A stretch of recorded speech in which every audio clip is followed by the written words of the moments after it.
Hello everyone and welcome back to the Horror Hut. Before you drift off, it would be a nice idea if you could leave a comment to let me know where you are listening from. Please don't forget to give the video a like and subscribe to the channel. Right, let's get comfy and relaxed, and let's begin. Story 1, Echoes of the Fallen. The night air clung to my skin like a wet shroud, heavy and oppressive, as I stepped outside my childhood home for the last time. It had been 3 years since I had last set foot on this property, 3 years since I had buried my father in the small cemetery behind the house, and the memories surged back like an unwelcome tide, threatening to drown me. From the corner of my eye, I caught a flicker of movement. I turned sharply, half expecting to see a familiar face, but the yard lay still, illuminated only by the dim glow of the streetlight across the road. I had come back to empty the house, but the shadows whispered reminders of what lurked within its walls, echoing with laughter and sorrow. As a child, I had grown accustomed to the creaks and groans of this old place, to its secrets pulled in corners, but now they felt malignant, as if the house itself resented my presence. I opened the door, and the hinges protested with a long, anguished wail. Dust motes danced in the air, suspended in the twilight that filtered through the grimy windows.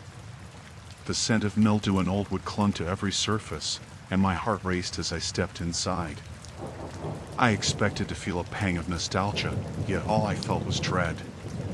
In the years since my father's death, I had tried to forget the stories he used to tell, tales that spiraled out of his imagination like smoke. He had often recounted the horrors that had occurred within these walls, the whispers in the night, the shadows that flitted just beyond sight. I had dismissed them as figments of a restless mind, but now, with the moon high in the house ensnaring me, I wasn't so sure. I made my way through the narrow hallway, past the faded photographs, each one a reminder of happier times. My fingers grazed the wall, tracing the patterns of peeling wallpaper. In the living room, I paused by the old armchair, half remembering the times I curled up in it with a book while my father told stories of the creatures that roamed the dark woods behind our home. His voice would soften, growing conspiratorial as he spoke of the veteran horror, the specter of a soldier who had never returned from war. They said he wandered the forest at night, seeking vengeance against those who wronged him. I shook my head to dispel the memory. I was no longer a child. I had fought my own battles, had seen horrors that made my father's tales pale in comparison. Yet, the silhouette of doubt hung over me, a persistent shadow that whispered I should not be here. I wanted to leave but knew I had to clear out the house first. I steeled myself and moved to the kitchen. The air turned colder as I entered, chilling me with an unwelcome embrace. I opened the cupboards, the door creaking in protest. Dust billowed as I rummaged through old dishes and faded tablecloths, remnants of a life that felt alien now. Each clang of metal against porcelain echoed in the silence, amplifying the quiet in a way that felt almost mocking. Just as I was beginning to lose myself in thought, a noise echoed through the house, sharp and sudden. I froze, my breath hitching in my throat. The sound was like the crack of a branch snapping, followed by a low thud. My heart raced as I strained to hear again, the hairs on my neck prickling. There was no one else here, I told myself. I was alone. Yet doubt lingered, gnawing at my resolve. Summoning my courage, I moved toward the source of the noise, which seemed to come from the basement. The door stood ajar, a gaping mouth ready to swallow me whole. I had always avoided that part of the house, even as a child. My father had said it was dangerous, that the basement breathed darkness, and he had spoken with a seriousness that sent chills down my spine. I hesitated. The darkness below seemed sentient, beckoning me like a siren. A part of me wanted to turn back, to flee, but another part, the one that had fought through countless battles, urged me forward. I descended the stairs, each step creaking beneath me, reverberating in the stillness. The air thickened, filled with a musty smell that clung to my throat. At the bottom of the stairs, I found the room nearly pitch black, save for the faint light that slithered through a small window. I squinted, straining to see. The thud had come again, this time accompanied by a dragging sound, as if something heavy was being pulled across the floor. My pulse raced, and I cursed myself for being foolish enough to investigate. I stepped cautiously into the room, heart hammering, adrenaline coursing through my veins. Dust covered everything, layered like the memories I had tried to bury. It took a moment for my eyes to adjust, and when they did, my breath hitched in my throat. There, in the corner, was a rusted trunk, its lid half open, and beside it lay a tattered blanket, drenched in shadows. I moved closer, drawn by some unseen force, and I could almost feel the weight of eyes upon me, watching from the dark. As I reached for the trunk, my hand trembled, and the dragging sound returned, louder this time. I whipped around, adrenaline surging through me as I scanned the room, but there was nothing, or was there? The atmosphere thickened, and I realized the stories my father had told were not just tales to scare me.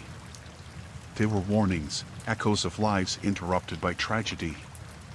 The weight of history pressed down, and in that moment, I understood I was not alone.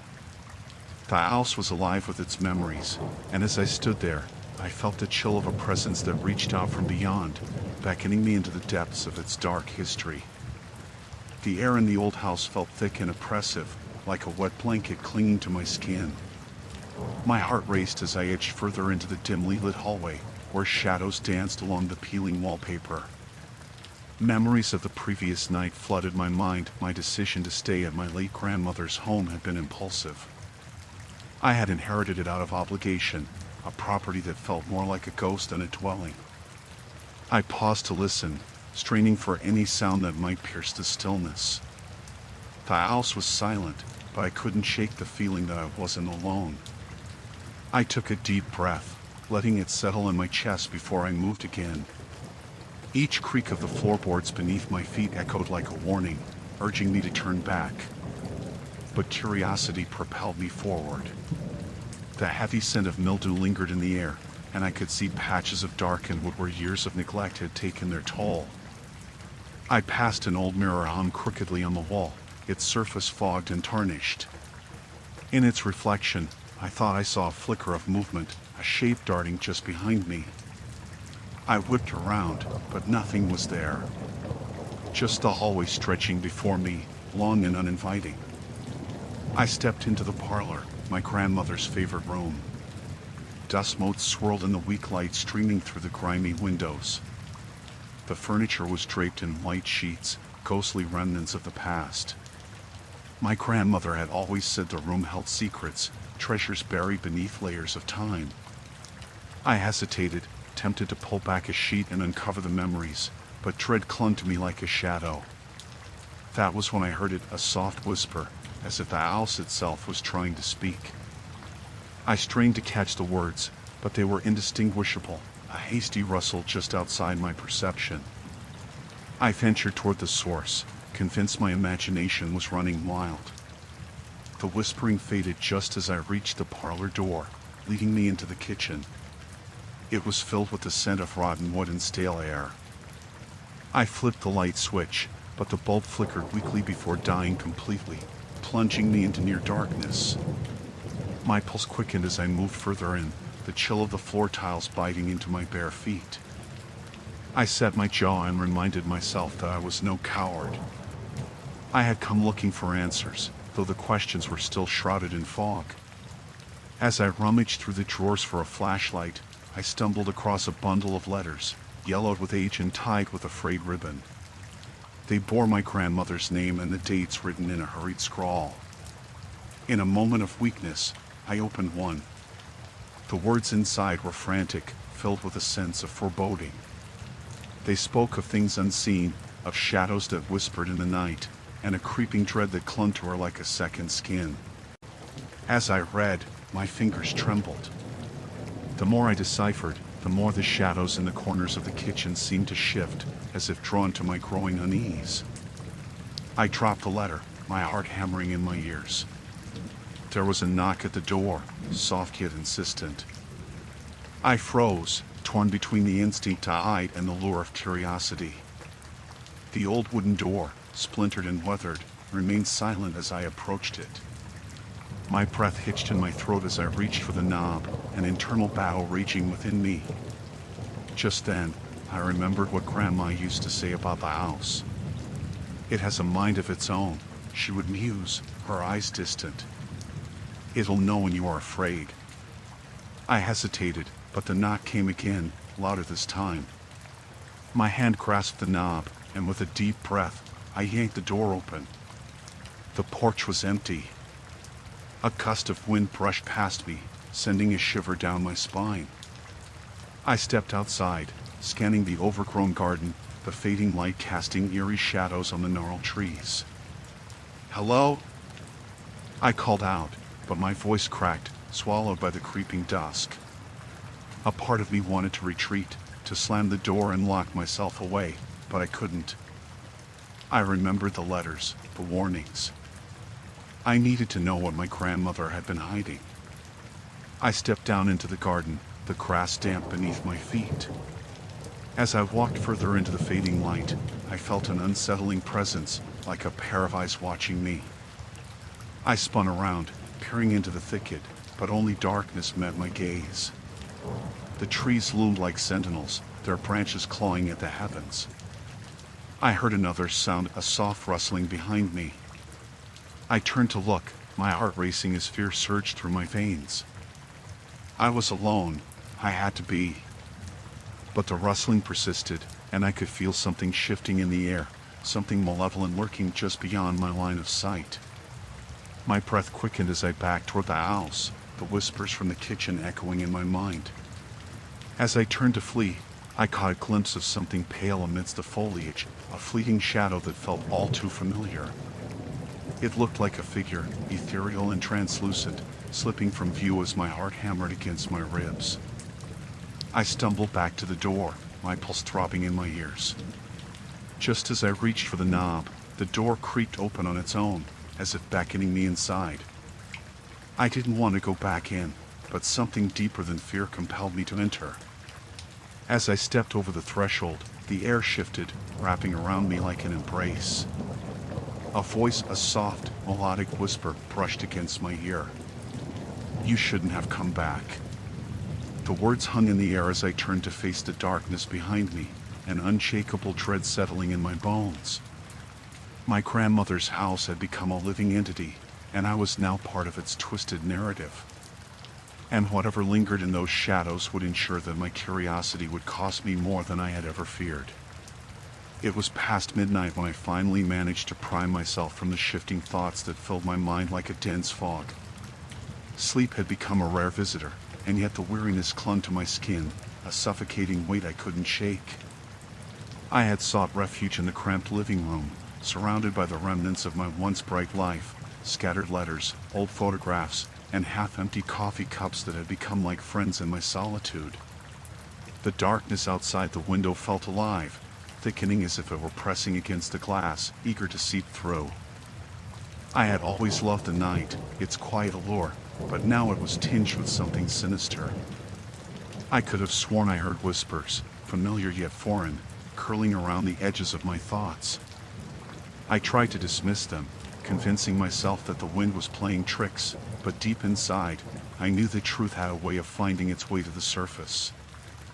I stood and paced the room, the floor creaking beneath my weight as I moved toward the bookshelf lining the wall. It appeared almost like an altar, littered with ghostly remnants of my past. There were dusty tomes of forgotten horror novels, their spines cracked and faded, tales of fear that had once gripped me with delight. Now, they felt like warnings, a testament to some lurking evil I could no longer ignore. As I scanned the titles, one in particular caught my eye, a book I had read countless times, yet the cover felt different somehow, as if it was trying to communicate with me. I reached for it, and an icy sweat prickled my skin when I realized it was not merely dust that coated the cover, it was something darker, richer. I pulled it off the shelf and dusted it off, the faintest flicker of a memory awakening. I recalled the night I first read it, the shadows dancing ominously on the walls, how the air had turned electric as the final pages came to life with vivid terror. I flipped through the pages, each one crackling like the dry autumn leaves outside.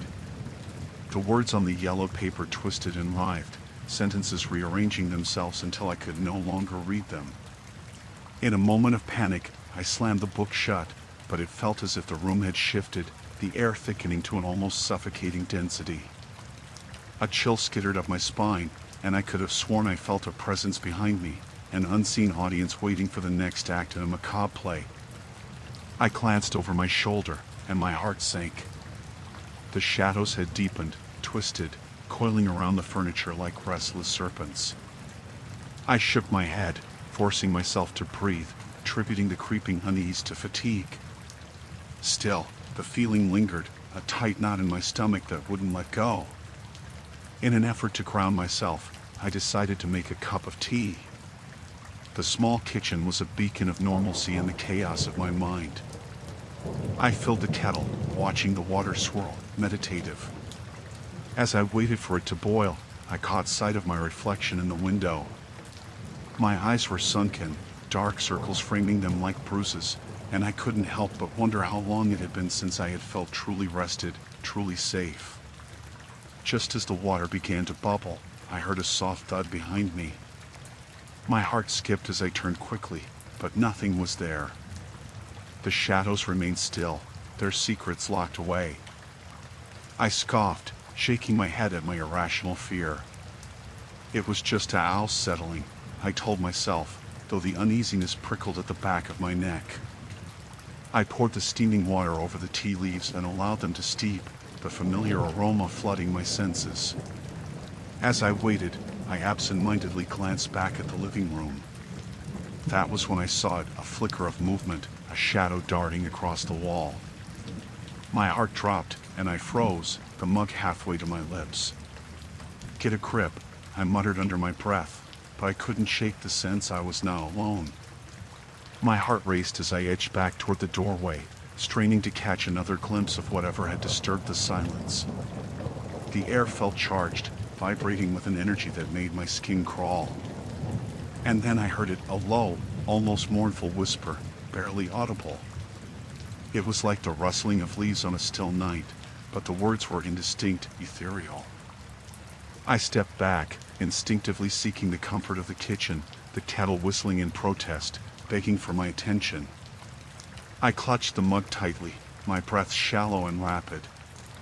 I backed away slowly, my instinct screaming at me to leave the house, to escape whatever had awakened within its walls. But something anchored me there, a curiosity mixed with dread. I had to know what it was. With a sudden burst of courage, I turned and walked into the living room. The shadows loomed larger and darker, a palpable presence that seemed to pulse with life. I hesitated, then took a step closer. The air was thick, a miasma of despair and something far older, a presence that felt both familiar and menacing. And then, just as I was about to retreat, I noticed the book again, lying open on the floor as if it had been cast aside. It beckoned to me, pages fluttering wildly despite the stillness of the room. The words were no longer jumbled, they now formed coherent phrases, each one dripping with a chilling promise. I felt compelled to approach, my hand trembling as I reached down to touch the paper. The words began to resonate, weaving into my mind like a haunting melody. I heard the whispers clearly now, speaking truths I had long buried. Each line felt like an echo of my fears, my regrets, a tale of the past that refused to remain silent. Then, with sudden clarity, I realized this was no ordinary book. It was a conduit, a bridge to something dark and powerful, a piece of my own soul caught in its narrative. I stumbled back, the mug slipping from my grasp and shattering on the floor. The haunting laughter that followed seemed to rise from the very shadows, around and within me, as I stood frozen at the threshold of my own awakening. The whispers turned to screams, drowning out my thoughts, and in that moment of overwhelming dread, I knew I was not just a spectator in this horror. I was part of it, caught in a web spun by my own choices and fears, unable to escape the veteran horrors I had long thought were buried. I had woken in darkness, the kind that felt heavy with the weight of secrets too dangerous to share. The air in the cabin was stale, imbued with the ghostly remnants of wood smoke and the tang of damp earth. As I rubbed the sleep from my eyes, the memories of the last few days returned with an unsettling clarity. The conversations I had overheard, the murmurs of the townsfolk about the old soldier, Victor, clung to me like a shroud. There were warnings, hushed tones that painted him as something other than human, something warped by a lifetime in the trenches of war. I had come to this corner of the world to escape my own demons, but the recounting of his tale gripped me tighter than my own fears. After a restless night, I ventured out into the crisp morning, hoping the light would banish the shadows that had settled in my mind. The woods stood ominously still, the trees towering like sentinels around me. I chose the path that led to the brook, wanting the sound of water to drown out the memories of Victor's hollow gaze. As I walked, I spotted something glinting in the underbrush. I crouched to examine it, brushing away the leaves and dirt to reveal a tarnished dog tag engraved with a name, Victor Hargrove. My heart raced, and a chill crept up my spine. I tucked the tag into my pocket and continued toward the brook, hoping to wash away the unease that had settled in my gut. The water was cold and clear, bubbling over smooth stones. I knelt beside it, splashing my face, letting the shock of the chill ground me. But as I looked into the water, the reflection morphed into something darker. Instead of my own face, I saw Victor, eyes wide and hollow, the stench of decay clinging to him as if he were rising from the depths. I stumbled back, my heart pounding as my breath came in ragged gasps. The brook was mere water, yet it held the weight of stories untold, secrets buried beneath its surface. I turned away, the fear coiling tightly in my chest, and I hurried back to the cabin. I needed to learn more about Victor, but each step I took felt like a descent into madness. Back at the cabin, I grabbed the flashlight and the tattered guide to the surrounding wilderness. I flipped through its pages, searching for any mention of Victor or the fragments of his past. Hours slipped by as I pored over the text, but the old soldier remained elusive, a ghost lingering at the edges of reality. Finally, a passage caught my eye.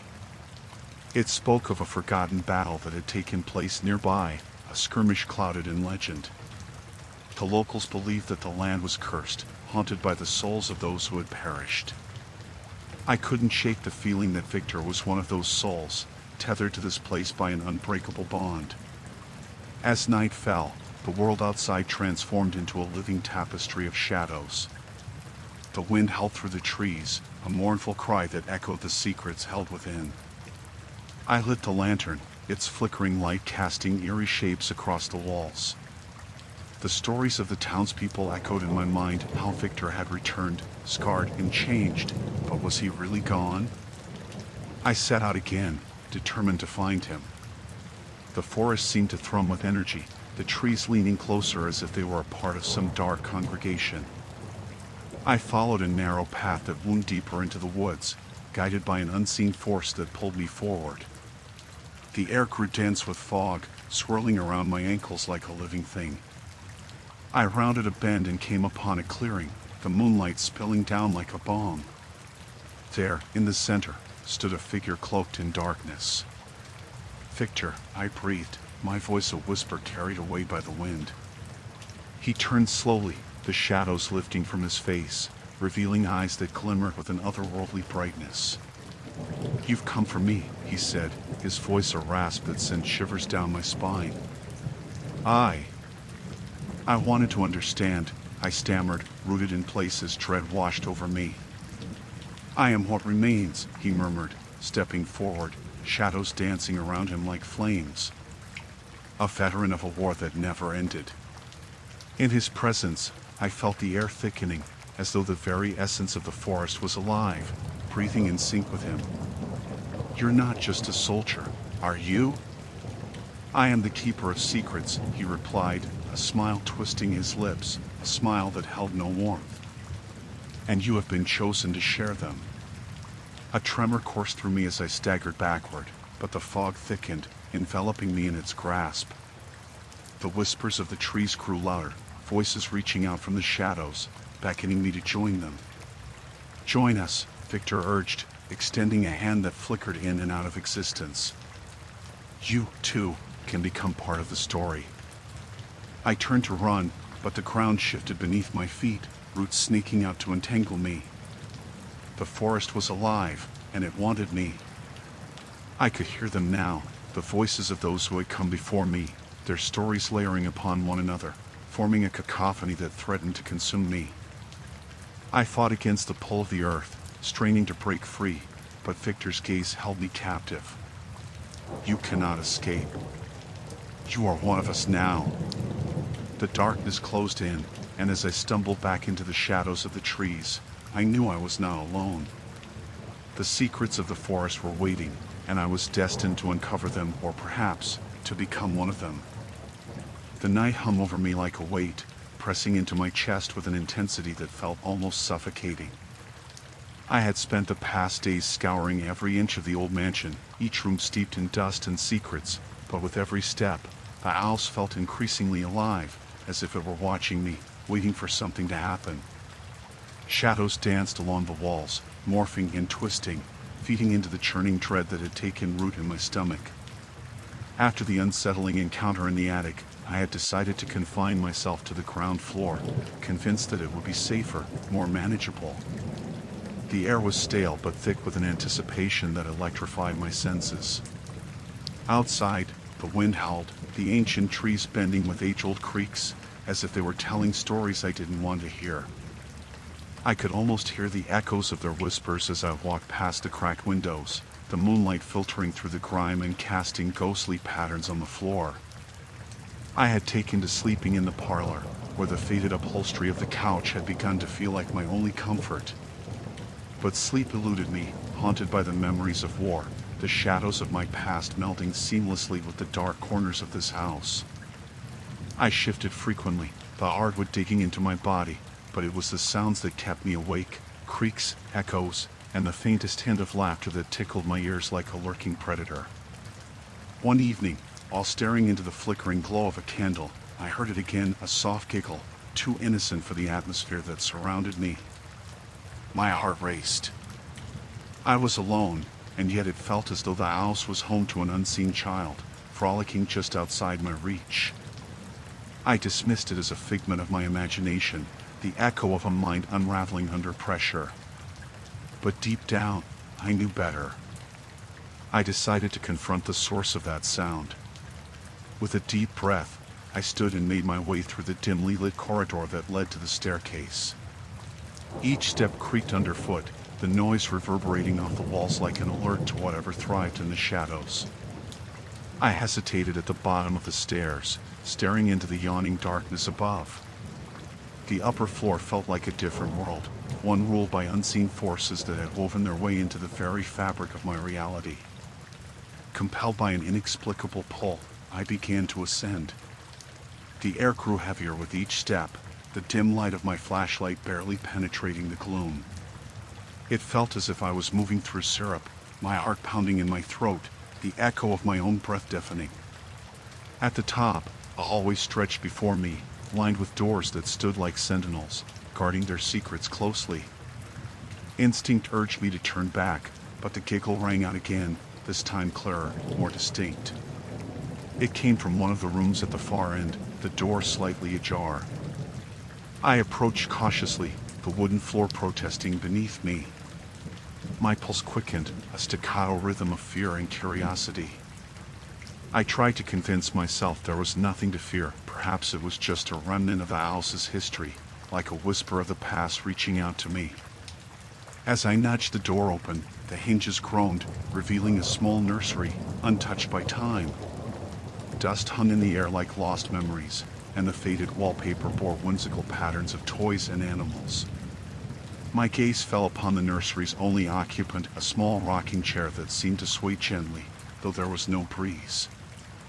I stepped inside, the floorboards creaking in protest, and the chair immediately stopped, as if it had sensed my presence. The giggle came again, but now it was accompanied by a whisper, a name. Emily. I froze. Memories surged, fragments of my sister's laugh that echoed through my childhood. The same name had haunted my dreams since the day I lost her, a specter of guilt that had latched onto my soul. I took a step back, uncertainty flooding my veins. How could this room contain her? It was impossible. Emily, I whispered, the name tasting foreign on my tongue. I felt drawn to the chair, its rhythmic rocking begging me to sit and listen. The air grew colder, and shadows lengthened, curling around me like a shroud. My breath came in quick bursts, and for a moment, I was engulfed in a dizzying wave of sorrow and nostalgia. Suddenly, the door slammed shut behind me, the sound echoing like thunder. Panic surged through me, and I lunged toward the doorknob, but it wouldn't budge. I was trapped. I turned back to the room, heart racing, and that was when I saw her, a figure in a white dress, her back to me, standing by the window, gazing out into the darkness. "Emily?" I called, my voice trembling. She turned slowly, the moonlight illuminating her pale face. It was her, the same cherubic features I had known and lost. Fear clenched my heart as I stumbled back, a desperate urge to flee coursing through me. The figure smiled, but there was something wrong with her eyes. They were vacant, hollow, devoid of the warmth I remembered. "You found me," she said, her voice soft and sweet, yet laced with an undercurrent of something darker. "I've been waiting." I wanted to scream, to break free from this nightmare, but my body felt heavy, weighed down by memories I no longer understood. I was ensnared in a web spun from sorrow and regret, and as I stood there, paralyzed, the room began to shift around us, the wallpaper peeling away to reveal lurking shadows that wriggled and writhed like tortured souls. "Come play," she beckoned, her smile widening, revealing teeth that glinted like shards of glass. The shadows whispered again, wrapping around my legs, pulling me closer. I could hear the laughter now, a chorus of voices rising, echoing through the room, blending with the shrieks of my past. In that moment, I realized I was not in a nursery. I was in a tomb, the grave of everything I had lost, and I was trapped within the very heart of my own horror. The last remnants of my sanity screamed for release, but it was too late. The child was here, and this time, she was not going to let me go.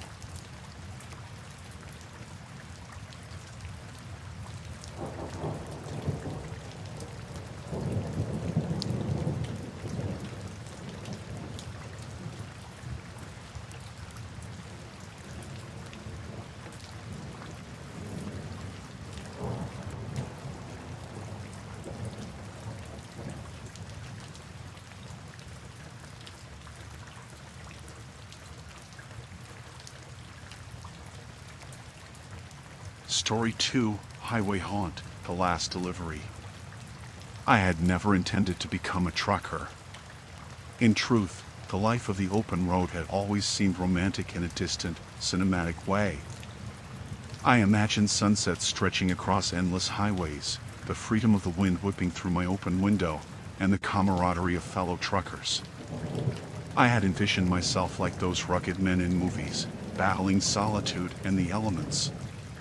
But that life was a far cry from the reality I faced as I steered my rig through the twilight of a forgotten stretch of back road. The hum of the engine was a constant companion, a mechanical heartbeat that lulled me into a rhythm I had only just begun to accept. I had taken to the job after losing my previous one, a dead-end office gig that had drained my spirit more than my paycheck. In September, darkness fell earlier, and the shadows grew longer. It was the kind of eerie quiet that seemed to seep into the very fabric of the landscape. Tonight, I was running late, my load of perishables destined for a small-town market that looked more like a relic than a destination. I pulled my rig off of the main highway, following the faded signs that led me deeper into the rural expanse. I glanced at the clock. I had about an hour before my deadline. Gritting my teeth, I pushed the gas a little harder, the engine growling in response. The blacktop twisted and turned, lined with gnarled trees that arched over the road like skeletal fingers. Fog began to creep in, sneaking its way along the pavement and obscuring the light from my headlights. A chill prickled at the back of my neck, but I chalked it up to fatigue. As I drove, the needle on my gas gauge dipped dangerously close to empty. I hadn't seen a gas station in miles, the last one having been a decrepit affair, its flickering sign advertising snacks that likely hadn't been fresh in years. The thought of being stranded out here in the dark sent a fresh wave of unease through my gut. I cursed under my breath, wishing I had planned my route better, when something caught my eye. A flicker of light danced through the fog, a beacon amid the oppressive darkness. I squinted, trying to make out what it was. As I got closer, it became clear that the light emanated from an old diner, its neon sign buzzing irregularly. Open 24 hours, it proclaimed, though I wondered how many customers it saw these days. The place looked barely functional, the kind of establishment that had likely seen better days decades ago. With a resigned sigh, I pulled into the empty parking lot, the gravel crunching under my tires. A sense of foreboding settled over me as I killed the engine. The air was thick with an unsettling quiet, save for the distant sound of crickets, chirping nervously. I climbed down from the cab of the truck, the chill biting at my skin. Inside, the diner was dimly lit, the flickering fluorescent lights casting eerie shadows on the cracked linoleum floor. A single waitress stood behind the counter, her expression blank as she wiped down the surface. She looked to be in her late 50s, her hair pulled back tightly into a bun, a faded apron tied around her waist. The walls were adorned with mismatched photographs of old truckers, their smiles frozen in time, capturing moments from a life long gone.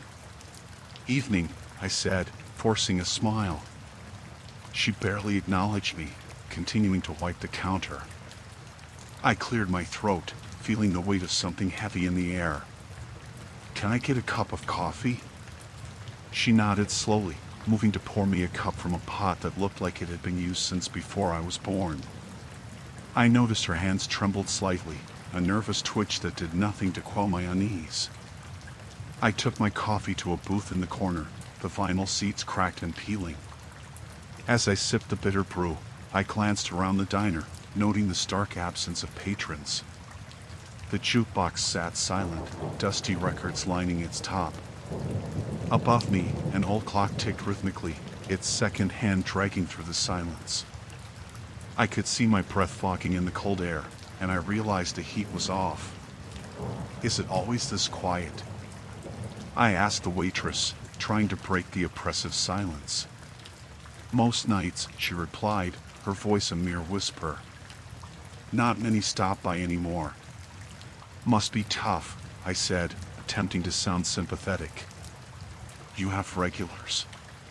She hesitated, her eyes darting to the window. "Not any that come back." I frowned at her cryptic response, but before I could question her further, the door swung open with a jingle, and I turned. A man stepped inside, his presence filling the empty space like a dark cloud. He wore a worn trucker cap pulled low over his brow and a leather jacket that smelled of smoke and sweat. At first, he seemed harmless enough, offering the waitress a tired nod before taking a seat at the counter. He ordered without looking up, his voice low and gravelly.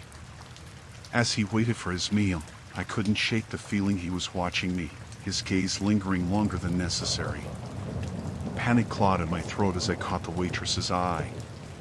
She was watching the man, too, her earlier calm replaced by a frail tension. "You should probably get back on the road, dear," she said softly, her gaze flicking nervously between the man and me. "What do you mean?" I asked, confusion mingling with dread. Her lips pursed tightly, as if she were about to say something important, but the man spoke up, his voice sharp and cutting through the air like a knife. "What's the rush? You could stay a while." There was something menacing in his tone, a darkness that crawled beneath his words. I could feel my heart racing, each beat echoing in the silence. Adrenaline surged through me, urging flight over fight. The waitress dropped a plate in front of him, an act of servitude that felt like an offering to some malevolent force. I really need to get to my delivery," I stammered, standing up too quickly, the chair scraping against the floor. "Sure you do," he said, a grin spreading across his face, but there was something hollow behind it. The air thickened with tension, and for the first time, I understood the weight of the shadows gathering around us. In that moment, as the fog crept in through the windows, I realized I had stumbled into something far more sinister than I had anticipated. The evening air was thick with tension, hanging around me like fog. I had spent the night nursing a stale cup of coffee at the diner, my eyes flickering from the clock on the wall to the door, half expecting to see old Hank shuffle in any moment. But the diner remained empty, save for the waitress, who was far too engrossed in her phone to notice my growing unease. It had been nearly 3 weeks since the first disappearance. I remembered the news reports vividly, a collective fear spreading through the small towns along Route 57. The latest victim was a young trucker named Kyle, who had been last seen leaving a rest stop just outside of Maplewood. The police had no leads, their efforts exhausted, and the local gossip had morphed into something sinister, a ghost story that churned in the belly of the town like an unsettled storm. I finished my coffee, the bitter taste lingering on my tongue, and pushed the mug away, my heart racing as I recalled my last encounter with Hank. He had been adamant about leaving the truck in the safety of the yard instead of going on another long haul. He had spoken of shadows dancing in the headlights during midnight drives, whispers that echoed in his cab, and the sense of being watched. I had laughed it off then, dismissing him as just another sleepless trucker finding ghosts in the mundane. But now, I wished I had listened. The diner's fluorescent lights flickered, casting erratic shadows across the linoleum floor as I stood to leave. I could still hear Hank's voice rough and gravelly, his words intertwining with the sounds of distant engines rumbling down the highway. Before I stepped outside, I took a deep breath, filling my lungs with the cool night air, and pushed the door open.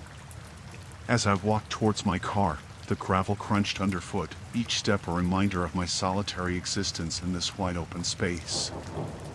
I glanced up at the sky, a blanket of stars twinkling like distant eyes watching me. The road stretched in front of me, a serpentine ribbon of asphalt disappearing into the darkness.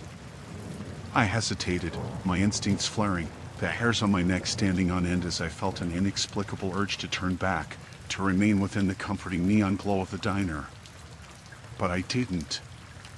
I climbed into my car, the engine sputtering to life, and my thoughts drifted back to Kyle. He had been a bright soul, always smiling, always ready with a joke. The police had found his truck abandoned at the rest stop, the radio playing an old country tune, but there had been no sign of him. I couldn't shake the feeling that something dark and dangerous lurked out there, lurking along the stretches of lonely highways. I emerged onto Route 57, the rumble of my tires echoing in the still night. The landscape blurred into shadows, the trees looming like specters on either side of the road, their branches clawing at the sky. I drove, the headlights piercing the darkness, illuminating the asphalt ahead but leaving the edges of reality shrouded in uncertainty. Minutes passed as I navigated the turns, my mind lost in thoughts of Hank and Kyle. The radio crackled to life, a faint signal breaking through the static. On the lookout for a large dark truck, last seen near Maplewood. If anyone has information, the voice faded away, the weight of the warning hanging in the air like a thick fog. Suddenly, my heart raced at the sight of headlights approaching from behind me, growing larger and brighter. I glanced in my rearview mirror and saw the outline of a truck, its massive frame barreling toward me. The driver appeared to be swerving. My gut twisted as I recognized the familiar silhouette. It wasn't just any truck, it was Hank's. I pulled to the side of the road, confusion mingling with a burgeoning dread. What was Hank doing out here? I strained to get a better look as the truck sped past me, its trailer almost brushing the side of my car. My pulse quickened as I caught a glimpse of the driver, a figure shrouded in darkness, their face obscured by a baseball cap pulled low. The truck's tires screeched against the asphalt, a sound that echoed like a warning in my ears. "Hank!" I shouted, but the truck disappeared into the night, leaving me in stunned silence. I gripped the steering wheel, my knuckles white as thoughts raced through my mind. I had to follow him. Something was wrong. With an urgency that surprised even me, I shifted into gear and turned around, my heart pounding as the headlights of my car cut through the night. The unease that had settled in my chest morphed into a frantic energy. I pressed down on the accelerator, the engine roaring in response, and the trees blurred into a dark wall around me. The road twisted ahead, shadows dancing in the periphery. I had lost sight of Hank's truck, but the echo of the engine remained, a ghostly reminder of what I was pursuing. Minutes dragged on like hours, and I fought to keep the fear at bay, but there was something primal lurking just beneath the surface. Then, there it was, a glimmer of red taillights ahead, stopped at the side of the road. I parked behind it, my heart hammering against my ribcage as I stepped out into the cool night air. The silence was deafening, a void that swallowed any sound but the hum of the wind. "Hank!" I called out, my voice trembling, and took cautious steps toward the truck. It sat ominously still beneath the moonlight, but I felt no relief. The door was ajar, swinging gently in the breeze. "Hank!" I shouted again, my voice cracking as I glanced around, searching for any sign of him. As I approached, the hairs on the back of my neck prickled. A deep instinct screamed that I should turn back. But curiosity and fear propelled me forward. I peered into the cab, the darkness swallowing me whole, and I let out a breath I hadn't realized I was holding. The seat was empty, Hank was gone. My heart sank as I stepped back, dread coiling in my gut like a serpent. I turned towards the woods, feeling an overwhelming urge to flee, but something caught my attention. There, etched into the dirt, was a single footprint, large, deep, and leading into the shadows. I hesitated, glancing back at the truck, then to the dark tree line that loomed ominously ahead. The hair stood up on my arms as a cold chill snaked down my spine. No more questions. I needed to leave. But as I turned to head back to my car, a low growl echoed through the darkness, a sound that froze me in my tracks. I knew I wasn't alone. The night stretched long and unwelcoming, swallowing the last remnants of sunlight as I stood outside the diner. The flickering neon sign buzzed overhead, casting erratic shadows that danced along the cracked pavement. My breath hung in the air, a ghostly plume of anxiety that gnawed at my throat. I should have known better than to stay out here, but I had this nagging feeling, a shiver crawling down my spine that told me the road wasn't done with me yet. As I stepped back inside, the warmth hit me like an embrace, but the familiar scent of grease and burnt coffee felt oppressive, suffocating. I took a seat at the counter, the leather cracked and peeling beneath me. The waitress, a weary-looking woman with dark circles under her eyes, shuffled over. I could sense her fatigue resonating in the quiet clatter of dishes and the hum of the fluorescent lights overhead. "Coffee?" she asked, her voice a mere whisper above the clinking of silverware. "Please."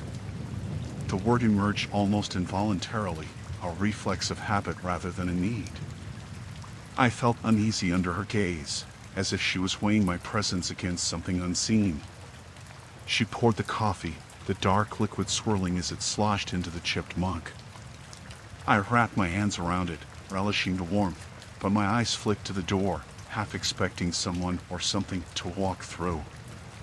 The diner was nearly empty, save for a couple of truckers hunched over their plates at the far end, their low voices a blend of gruffness and weariness.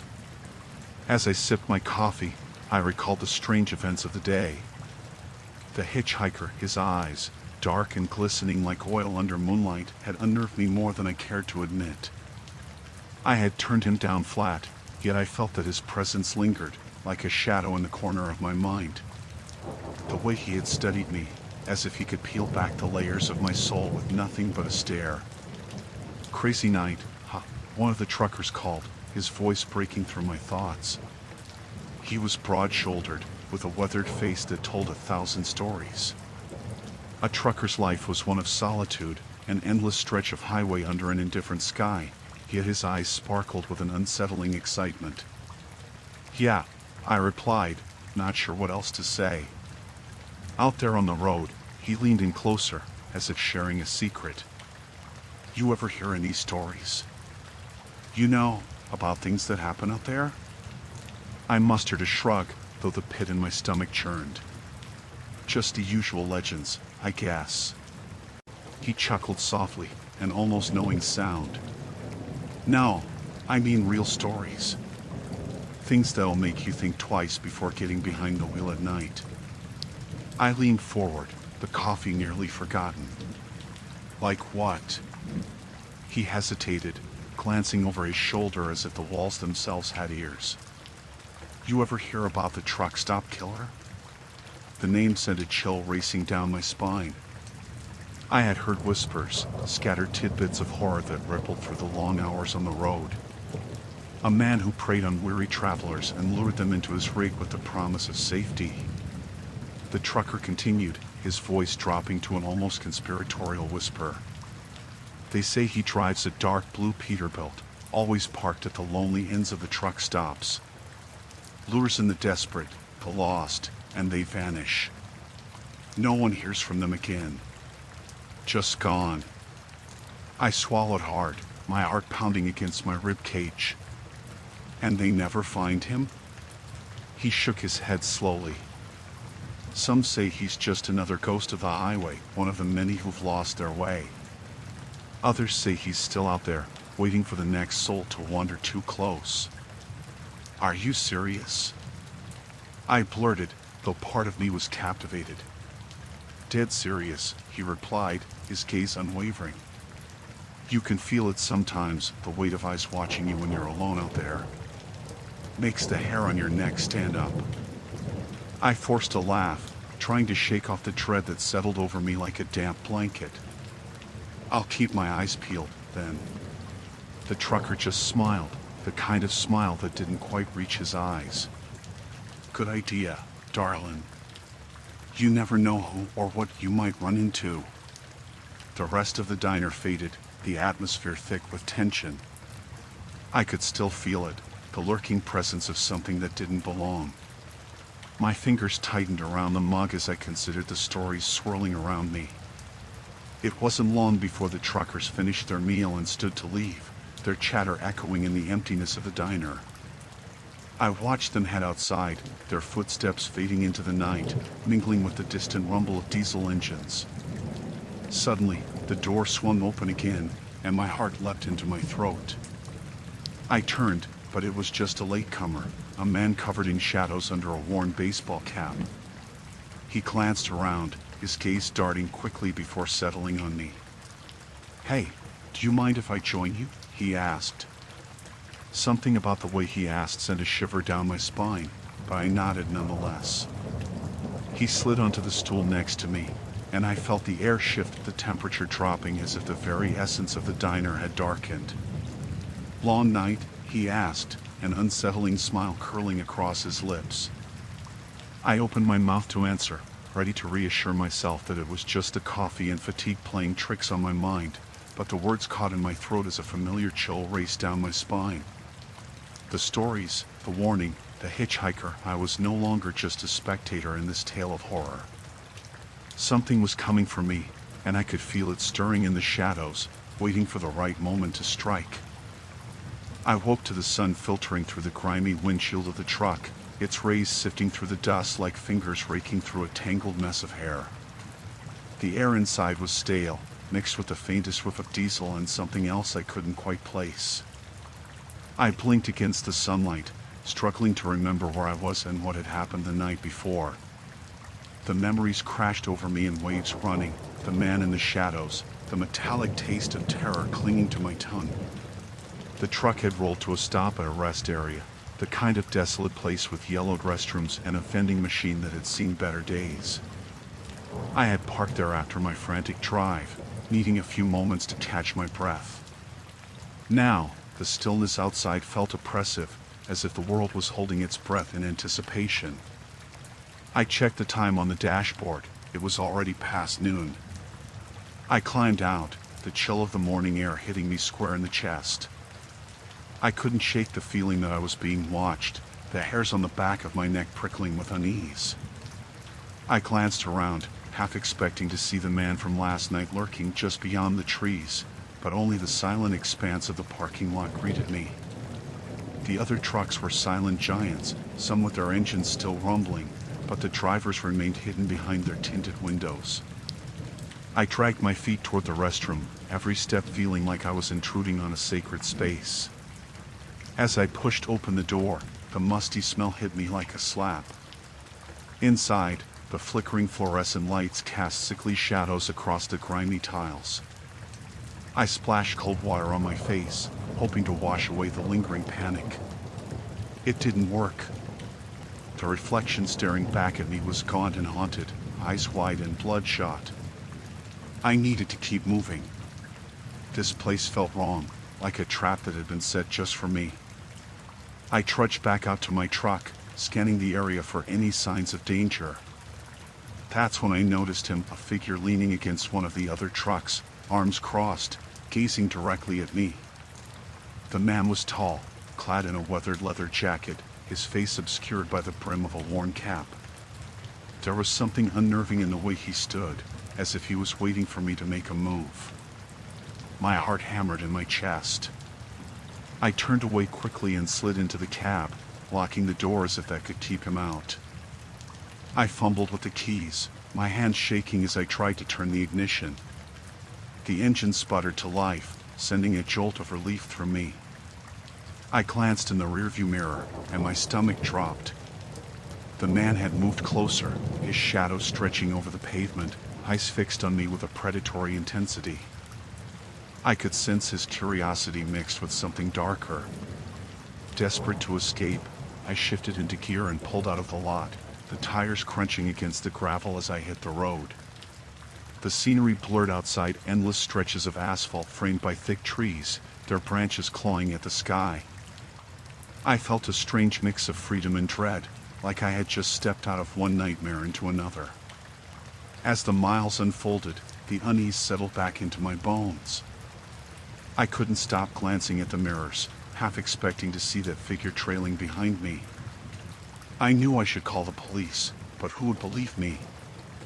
I was just a lone driver, a face in the crowd of truckers disappearing into the night. I decided to pull into the next way station. Maybe some other drivers would be around. Maybe I'd find a semblance of safety, a connection. The station loomed ahead, a battered building with peeling paint and a flickering neon sign. I parked among a few other trucks, the heavy smell of oil and rubber filling the air. When I stepped out, the weight of my anxiety settled in my chest. As I entered the station, the bell above the door jingled, but it felt mournful, echoing emptiness. The interior was dimly lit, filled with a haze of smoke and the scent of old coffee. A small counter stood at the back, but it was deserted, a single chair tipped over as if someone had left in a hurry. I waited, glancing around nervously, but there were no other drivers in sight. The walls were adorned with faded photographs of trucks through the decades, their proud owners grinning at the camera. I felt like an intruder in their long-gone world, and the silence pressed in on me. The door swung open suddenly, and a man stepped in, the sun's light pouring in behind him like a spotlight. He was older, graying at the temples, a kind smile breaking through the weariness etched on his face. "Hey there," he greeted, his voice warm but tinged with an undercurrent of caution. "You lost?" I hesitated, unsure how much to share. "Just taking a break. Long night on the road." He nodded, eyes scanning the empty room. "You picked a hell of a spot. Not many come here anymore. Most folks prefer the highway," he said, his gaze now fixed on the door. The warmth faded from his expression. "Things aren't what they used to be." Before I could respond, the door swung open again. The man from the parking lot stepped in, his presence darkening the room as the door creaked ominously behind him. The older man tensed, his smile fading into a grim line as their eyes met. "Thought I'd find you here," the newcomer said, his voice low and gravelly, an unsettling calmness wrapping around his words. The older man straightened. "What do you want?" he asked, but it was clear he already knew the answer. The air grew thick with tension, like the moments before a storm. I felt trapped, the walls closing in around me. The younger man shifted, his eyes locking onto me with a predatory glint. "You shouldn't have run," he murmured, every word dripping with malice. Panic surged through me, a primal urge to flee. I glanced at the exit, heart racing as the weight of their stares bore down on me. I needed to escape before the night swallowed me whole, but in that instant, I felt a cold realization settle in. There was no escaping this. I was already ensnared in their game, and I had no idea of the rules. I had not thought much about the night, but it returned to me with startling clarity as I sat on the edge of my bed, staring at the peeling paint on the wall.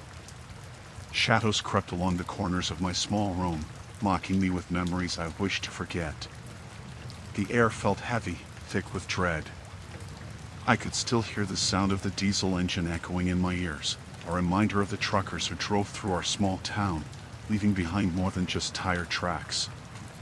It had been 2 days since I'd seen the driver last. I had tried to convince myself that I was being paranoid, but paranoia had a knack for growing roots in the fertile soil of fear. I could trace back my discomfort to that afternoon when I had been at the diner. The familiar smell of frying bacon and burnt coffee had wrapped around me like a warm blanket, but the presence of that driver had chilled me to the bone.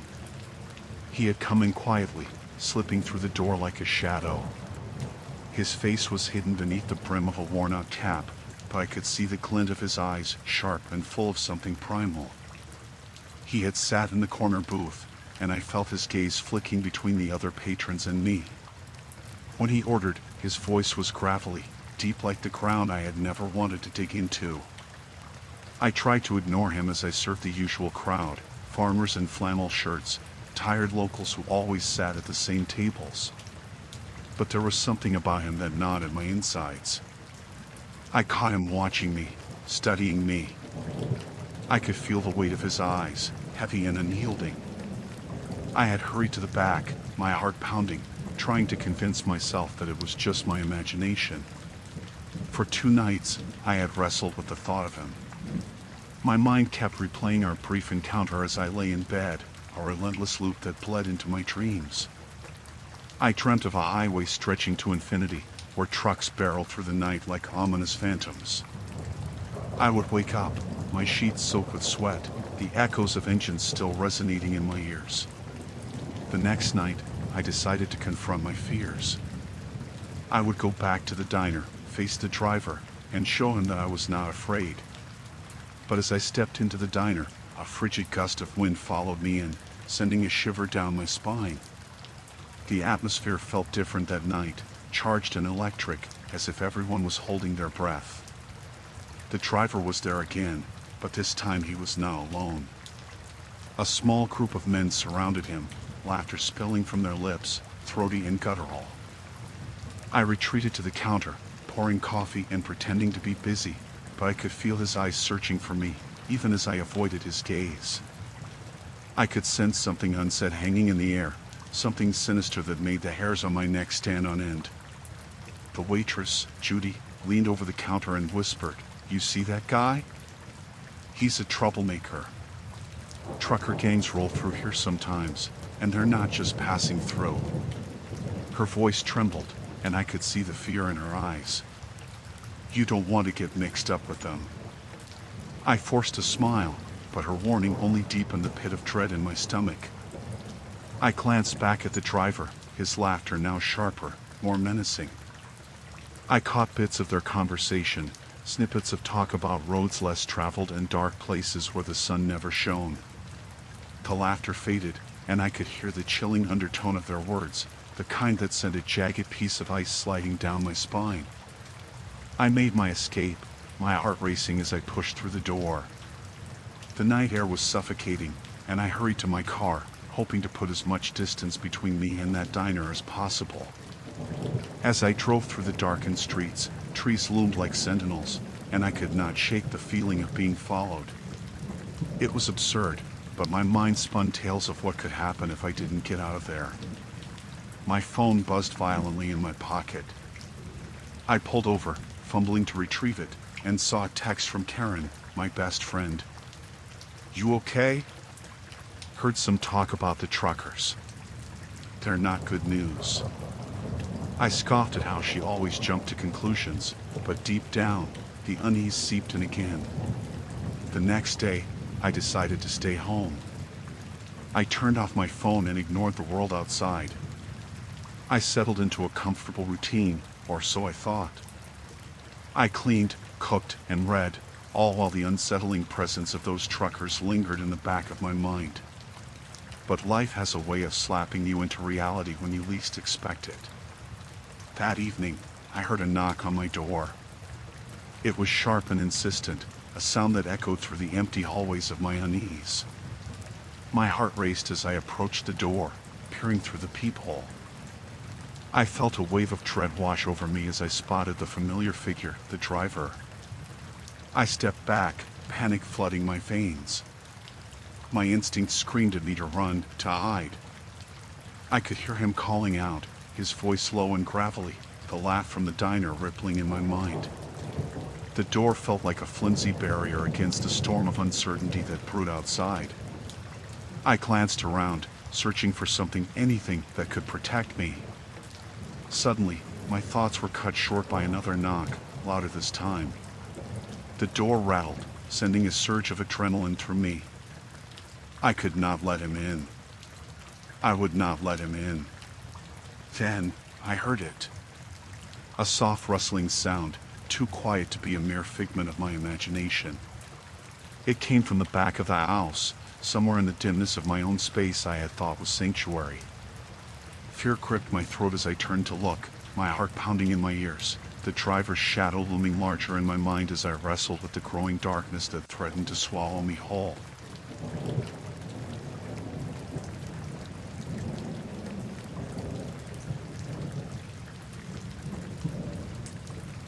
Story 3, Voices Beneath the Cabin Floor. The rain started just as we turned onto the gravel road. I could see the pines loom dark and sharp against the ashen sky, swaying like the fingers of a hand reaching for something lurking just beyond the tree line. It was early October, and the air was thick with the sense of damp earth and decaying leaves. My best friend, Sarah, sat next to me, her excitement palpable despite the gloom hanging over the forest. "I can't believe we're finally doing this," she exclaimed, her voice pitched higher than usual. I glanced at her, a smile tugging at my lips, but an unsettling knot curled in my stomach. There was something about this trip that felt off, and I couldn't quite put my finger on it. The cabin we were renting belonged to Sarah's uncle, a man I had never met but whose reputation was that of a recluse. Sarah had assured me it was well kept, a cozy getaway, but rumors swirled around it. Locals whispered of strange happenings in those woods, tales of lost hikers and the shadows that hid within the trees. I brushed them aside, telling myself that they were just stories meant to scare children. We parked the old SUV in front of the cabin, a modest structure that seemed to hunch beneath the weight of its surroundings. It was made of weathered wood, its paint peeling like sunburnt skin. The porch sagged slightly, and the windows appeared dull and lifeless, as if they had not seen a human face in years. "Come on, let's get inside." Sarah tugged on my arm, her enthusiasm infectious, and I followed her up the creaking steps.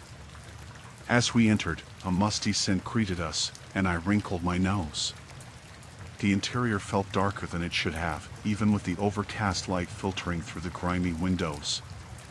Dust motes danced in the air, and the silence was heavy, as though the building itself was holding its breath. Just like I remembered. Sarah laughed, her voice bouncing off the wooden walls. I forced a grin, but I couldn't shake the feeling that we were trespassers in a place that should have been forgotten. We spent the first hour unpacking and settling in, our laughter ringing hollow in the quiet space. The cabin had a small kitchen, a living area with mismatched furniture, and a staircase leading to 2 bedrooms above. The decor was a mix of rustic charm and unsettling oddities. A mounted deer head watched over us, its glassy eyes seemed to follow my every move. Let's explore, Sarah shouted, her hair swirling as she grabbed my hand and pulled me toward the door. I hesitated, looking back into the dim interior, but the thrill of adventure overcame my apprehension. We stepped outside, the air cool against our skin, and ventured into the woods that hugged the cabin. The trees climbed toward the sky, their towering forms blocking the weak daylight. I felt small and insignificant as we walked deeper into the underbrush, the only sounds the crunch of leaves beneath our feet and the occasional rustle of a creature skittering away. I attempted to focus on the beauty of the forest, the colors of autumn whispering promises of warmth, but dread clung to me like the damp air. What do you think is out here? Sarah asked, breaking the silence. Her voice echoed, almost lost among the trees. I shrugged, attempting to sound nonchalant. Probably just animals. You know, deer and stuff, I replied, but I could feel the chill creeping down my spine. We wandered further, eventually stumbling upon a small clearing. It felt like a pocket of air in the dense forest, but something about it made my heart race. The sunlight barely pierced through the canopy, creating a patchy quilt of light and shadow. In the center of the clearing stood a weathered stone well, its opening dark and foreboding. What do you think it is? I asked, forcing a calmness I didn't feel. Maybe it's an old well? Sarah suggested, stepping closer. Curiosity flickered in her eyes, and I wanted to pull her back, to warn her, but the words caught in my throat. Instead, I watched as she leaned over, peering into the abyss. Be careful, I called, instinctively moving toward her. I felt a strange pull toward the darkness below, as if something was beckoning me to look. I swallowed hard, shaking my head to clear the fog in my mind. Nothing down there but darkness, Sarah said, straightening up. The grin had faded from her face, replaced by a shadow of doubt. Let's head back, I urged, glancing over my shoulder. The trees seemed to close in, their branches clawing at the sky, and an uneasy feeling settled in my gut. As we retraced our steps, I could sense the quiet shift in the atmosphere. The forest felt alive, watching us with unseen eyes. Did you hear that? Sarah's voice broke the silence, her tone slightly panicked. I stopped. The sound was faint but unmistakable, a low rustling that seemed to come from behind us. My heart raced as I scanned the trees, my breath catching.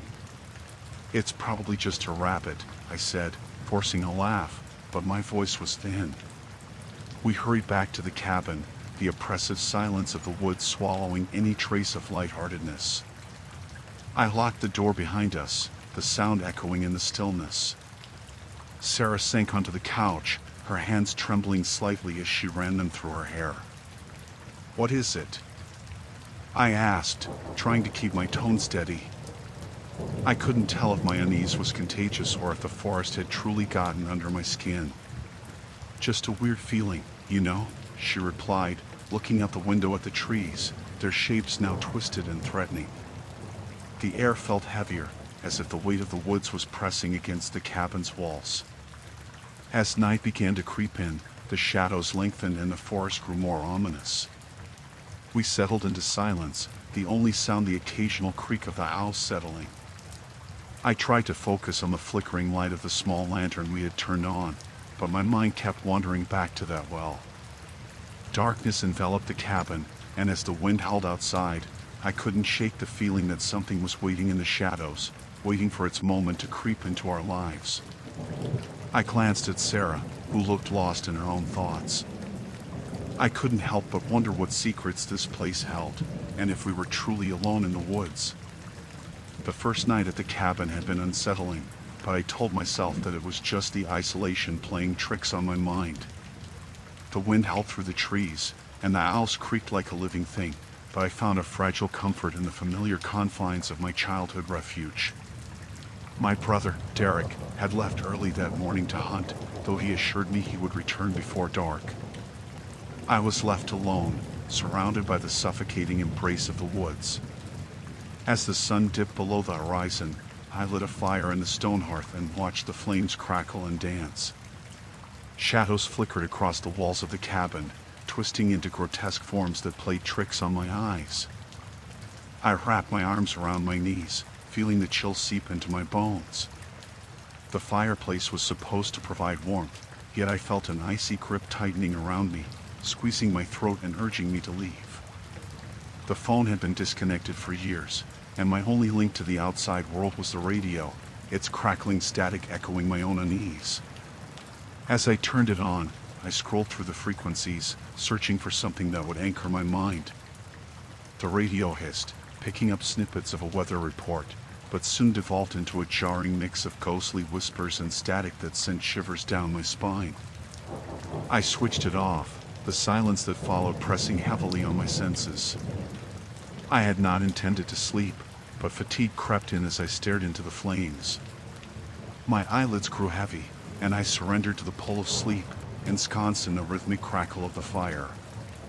It felt like only moments passed when the sound of a door creaking open jolted me awake. Heart racing, I sat up, the remnants of an unsettling dream fading like smoke. The fire had dimmed, casting the room into near darkness. "Derek?" I called out, my voice sounding foreign in the quiet. The cabin swallowed my words. I stood and moved toward the door, every sound amplified, the creak of the floor, the rustle of my clothes against my skin. I paused, straining to hear any sign of my brother's return, but the only sound was the wind outside, moaning like a wounded animal. I tried to shake off the growing dread that clung to me like an unwelcome shadow. Perhaps Derek was delayed, or he had lost track of time. I didn't want to think of anything worse. As I turned back to the hearth, a sudden chill swept through the room, extinguishing what little warmth the fire had provided. Goosebumps erupted on my arms. That's when I heard it, a low thud from somewhere outside, followed by a series of deliberate footsteps crunching against the underbrush. My heart thrummed in my chest, its beat a frantic metronome. I tiptoed to the window, peering through the grimy glass. The only view was darkness, thick and impenetrable, but the sound of movement grew louder, a sense of urgency in each step. "Derek?" I called again, the name slipping from my lips like a prayer. There was no answer, only the relentless sound of the wind. Against my better judgment, I opened the door, the hinges groaning in protest. The cold hit me like a wave, and I hesitated on the threshold, the cabin's warm glow behind me a stark contrast to the suffocating darkness ahead. I gripped the wooden frame, my fingers trembling, mind racing with possibilities. Shadows danced among the trees, their shapes indistinct. "Derek!" I shouted, the sound swallowed by the night. The wind howled in response, mocking my fear. I took a step outside, the earth soft beneath my feet, the crunch of leaves echoing in the silence. Every instinct screamed at me to retreat, but I felt an inexplicable pull, a need to know what lurked in the shadows. I ventured further, shaking branches brushing against my arms. The world around me was eerily still, as if holding its breath. I strained to listen, hoping for the familiar call of my brother, but the sounds of the forest seemed to swallow everything whole, isolating me in an oppressive void. Then came another thud, closer this time, a heavy sound that resonated deep in my chest. My pulse quickened. I turned, scanning the tree line, when a figure emerged from the darkness. My breath caught in my throat. It was not Derek. The silhouette was tall and gaunt, a twisted mockery of a human shape, features obscured by shadow, yet I felt its gaze piercing through the night directly at me. I stepped backward, the weight of the cabin behind me beckoning, but the figure took a step forward, and I froze, rooted in place. "Who are you?" I shrieked, my voice trembling. It didn't respond. Instead, it raised an arm, pointing toward the woods with a deliberate slowness, a motion charged with something I couldn't name. I turned to follow its gesture, eyes straining against the darkness, but there was nothing there, just the forest, vast and unwelcoming. When I looked back, the figure was gone.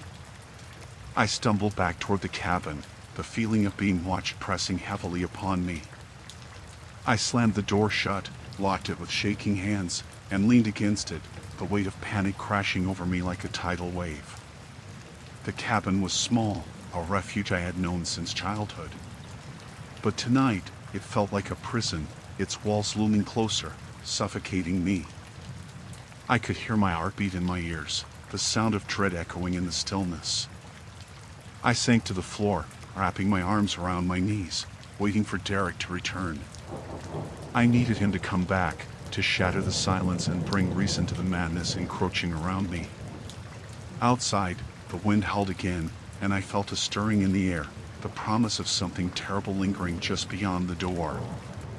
I closed my eyes, wishing for morning, wishing for anything to dispel the darkness that had settled in my soul.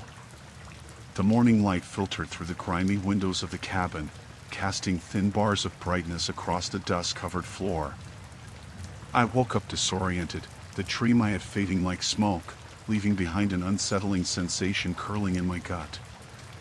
I could barely recall the details, yet the essence of fear clung to me.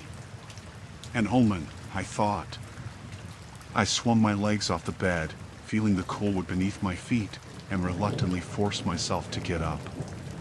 The cabin felt smaller than it had the night before, as if the walls were closing in.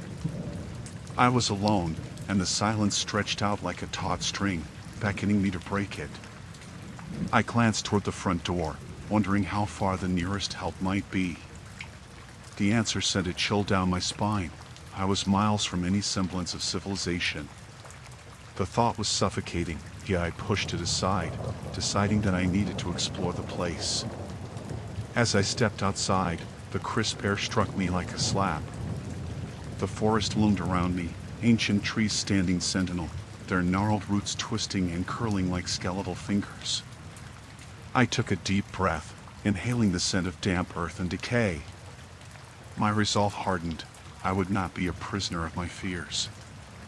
I remembered the strange occurrences from the night before, the whispers in the wind, the fleeting shadows. They seemed more vivid in the daylight, as if the forest itself was alive and watching me.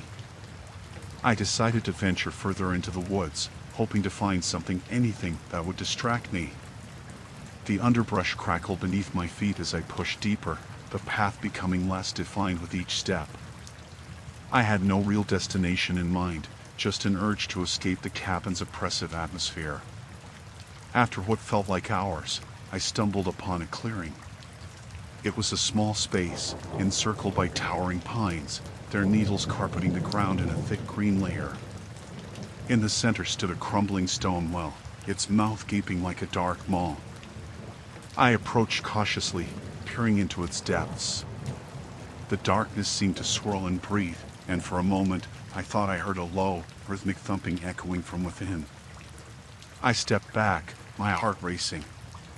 Curiosity battled with fear, but I could not shake the feeling that the well held secrets that might explain the feelings of dread that had seeped into my bones since arriving. I knelt down, my fingers brushing against the jagged stones, feeling their coldness seep into my skin. Against my better judgment, I pulled out my phone, the faint light of the screen illuminating the well's edges. I pointed the camera down, hoping to capture something, perhaps a reflection, or even a glimpse of what lay below. The darkness appeared endless, swallowing the light as I zoomed in. My fingers trembled as I scrolled through the images, hoping to see something that would offer me reassurance. But the screen revealed only shadows, nothing tangible. Frustrated, I lowered my phone and stood up, brushing dirt from my knees. A rustle in the bushes snapped my attention. I turned sharply, scanning the tree-line. Perhaps it was just a deer, I told myself, or maybe a bird. But the forest was too still. My instinct screamed at me to leave, to run back to the cabin, but something anchored me to the spot, a morbid curiosity tugging at my mind. Then I saw it, a fleeting movement, like a shadow crossing my vision. I blinked, and it was gone. The hairs on the back of my neck prickled, and the air felt charged, electric. I began to back away, each step deliberate, as if the forest itself were alive, disapproving of my presence.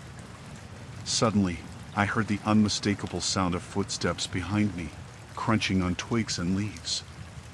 Heart racing, I spun around, prepared to confront whatever had been stalking me. But the clearing was empty. I stood frozen, the oppressive silence returning, thicker than before. It felt as though the woods held its breath, waiting for something to happen. I turned and dashed back toward the cabin, adrenaline surging through me. Each snap of a twig felt like a footfall behind me, urging me to run faster. The trees seemed to close in as I navigated the narrow path, my breath coming in sharp gasps. The cabin emerged from the underbrush like a fortress, and I burst through the door, slamming it shut behind me. I leaned against the wall, my heart pounding. I was safe, I told myself, but the creeping fear was unyielding. I hurried to check the windows, the locks, making sure I was secure in this rickety structure. Outside, the wind picked up, howling through the trees like a warning. I needed to keep busy, to distract myself from the heavy weight of fear that clung to my mind. I rummaged through the cabin, searching for anything that could occupy my thoughts. Dusty shelves lined the walls, filled with old books and forgotten trinkets. One book caught my attention, a worn leather-bound journal that lay hidden behind a stack of faded photographs. I pulled it out, the cover cracked and fragile. I opened it, revealing pages filled with spidery handwriting, the ink faded but legible. As I read, the world outside faded away. The journal belonged to someone named Nathaniel, who had spent countless days here, documenting moments of solitude, a yearning for peace in the woods. But as I turned the pages, the tone shifted. Nathaniel's words darkened, filled with paranoia and dread, speaking of whispers in the wind and shadows lurking just beyond the trees. My pulse quickened with each line.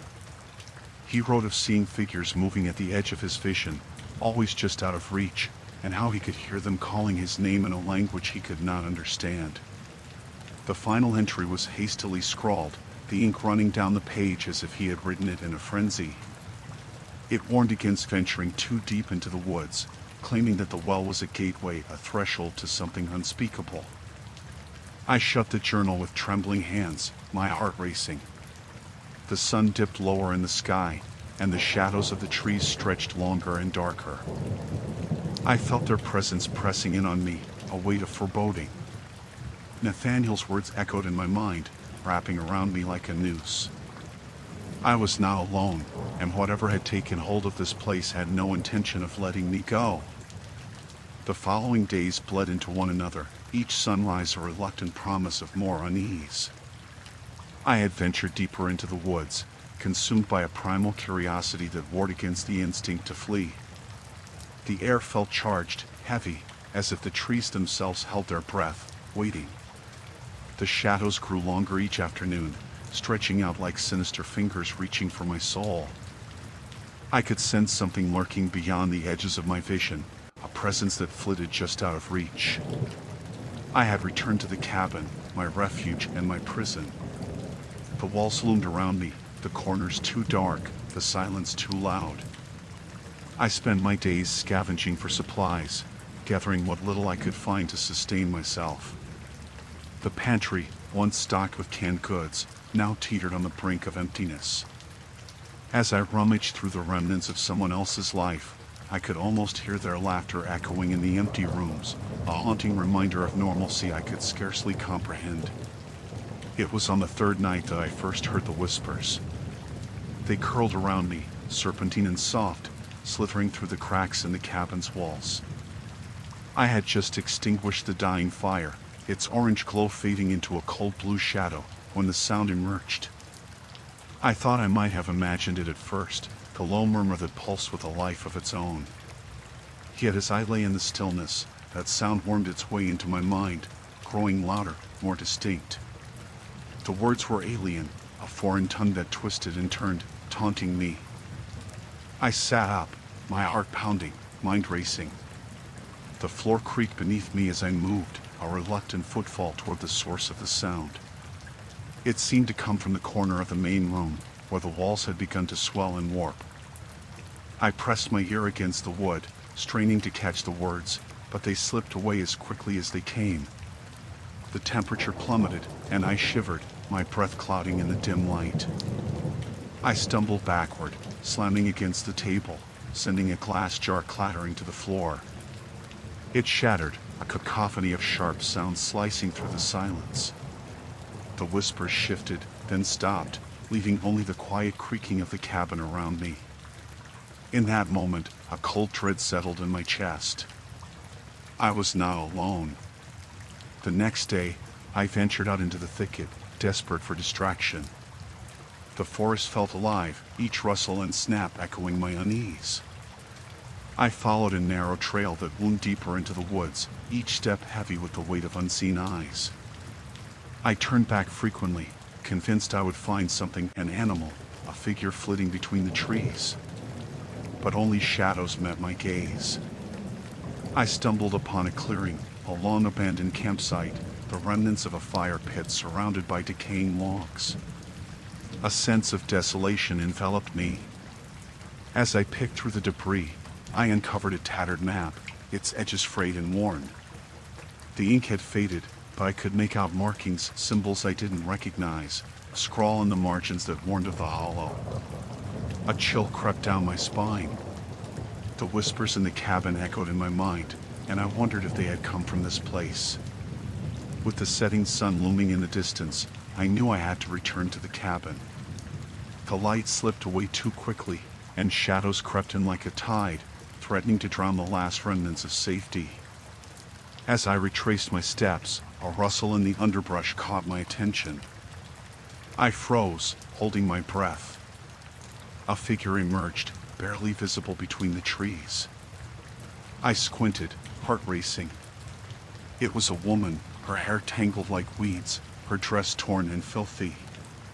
"Help me," she rasped, voice like gravel. "Please." I took a cautious step forward, but she recoiled, eyes wide with fear. "No, don't. They'll see you." "Who?" I managed to whisper, the words like ash in my mouth. "The ones in the woods," she said, her gaze darting back into the shadows. "They're watching." "Are you alone?" I asked, desperate for connection. "Never alone," she replied. "They're always with me." A shiver ran through me. I could feel the weight of her gaze, and I knew I had to get away. I turned and ran, the forest flashing past me, branches clawing at my arms. I reached the cabin, slamming the door behind me, locking it with trembling hands. The whispers returned, louder now, swirling around me like a storm.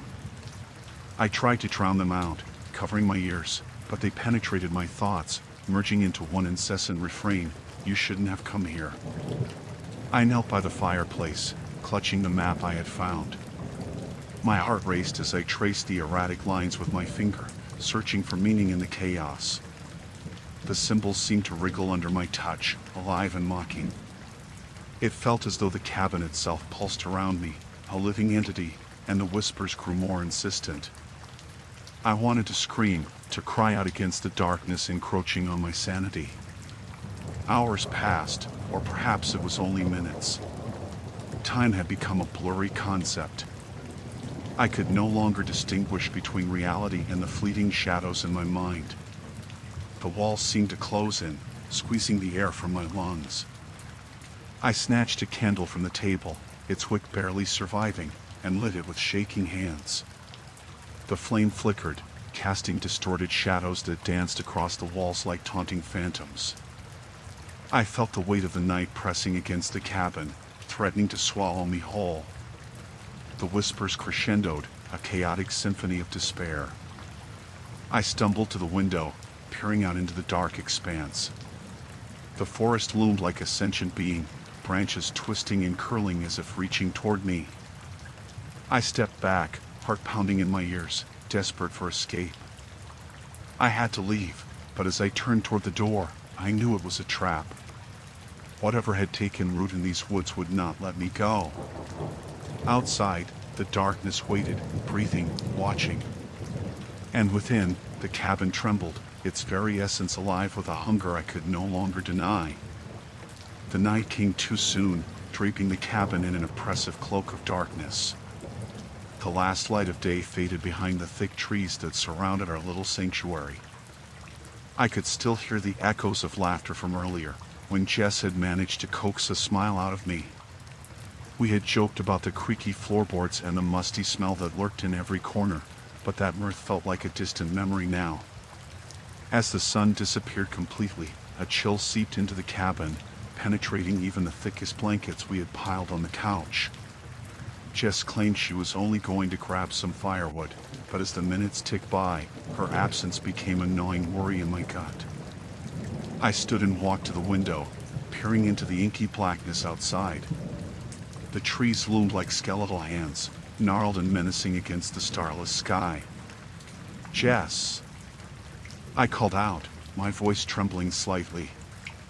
No answer. I strained my ears, listening for the sound of her footsteps crunching the dried leaves, or the snap of a twig underfoot, but there was only silence, a heavy, suffocating silence that seemed alive, pressing against me as if the woods themselves wanted to swallow me whole. Panic began to creep in, wrapping its icy fingers around my heart.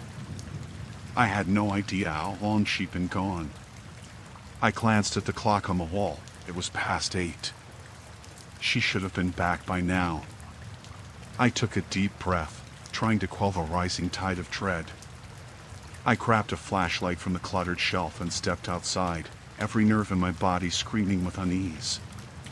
The air was colder than I expected, biting against my skin as I walked into the woods.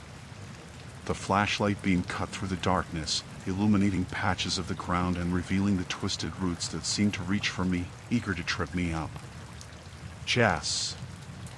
I called again, heart racing, feeling foolish with each shout that echoed back to me, swallowed by the night.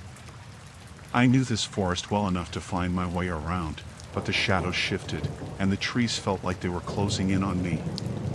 The silence turned palpable, and I could almost hear my own heartbeat as I pressed deeper into the woods. Every glance over my shoulder made me feel like I was being watched, a lurking presence hiding just out of sight. Then, a sound pierced the silence, a soft rustling, followed by a startled gasp. I froze, my breath hitching in my throat. "Jess!" I whispered, praying that it was her. The rustling repeated, more frantic this time. I turned the flashlight toward the source, revealing a thicket of bushes swaying gently. My heart raced as I stepped closer, the beam shaking in my hands. "Jess!" I called once more, louder this time. The rustling stopped, and an eerie stillness fell over the scene. I pushed through the underbrush, determined to find her. The flashlight flickered, casting erratic shadows against the trees. "Jess! Are you there?" It felt like a graveyard of silence, and dread pulled in my stomach. Suddenly, a figure emerged from behind a tree, and I stumbled back, almost dropping the flashlight. My heart thudded in my chest as I struggled to recognize the familiar features. It was not Jess, but a man, tall and gaunt, with hollow cheeks and sunken eyes that glinted with something I couldn't quite place. He wore ragged clothing, as if he had stumbled out of the very depths of this forest. "Who are you?" I demanded, trying to keep my voice steady. My instinct screamed at me to run, but curiosity held me rooted to the spot. "Looking for your friend, are you?" he asked, a sardonic smile cracking his parched lips. "You shouldn't be out here alone. The woods aren't safe at night. Where's Jess?" I asked, my voice stronger now, though I felt a tremor in my knees. "What do you know about her?" "Depends," he said, tilting his head like a curious animal. "What will you give me if I tell you?"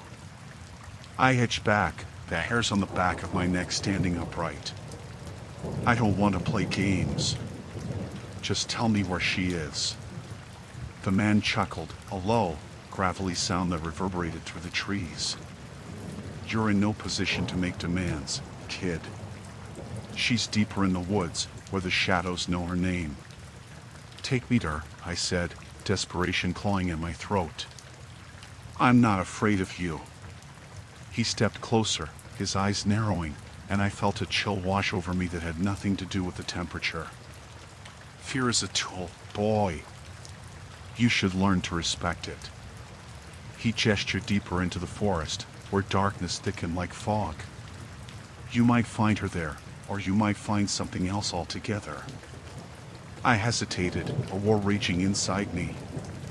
But Jess was out here, and I couldn't leave her behind. I took a step forward, and the man's smile widened. "Good choice.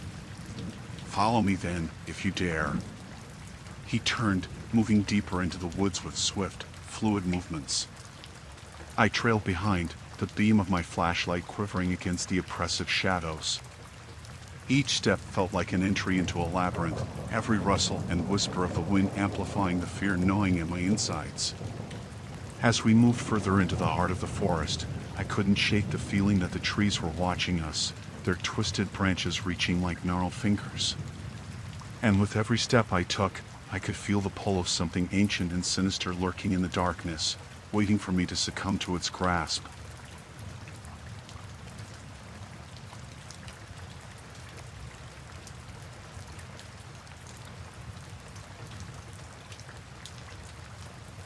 Story 4: Echoes of the Forgotten Cell Block.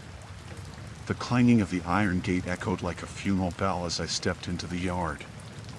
Sunlight poured down in harsh beams, illuminating the cracked concrete that had been subjected to years of neglect. I had been here a year, but the stench of despair and sweat still hit me like a brick wall. I was about to say goodbye to my old life, a life defined by mistakes, a life I could barely remember.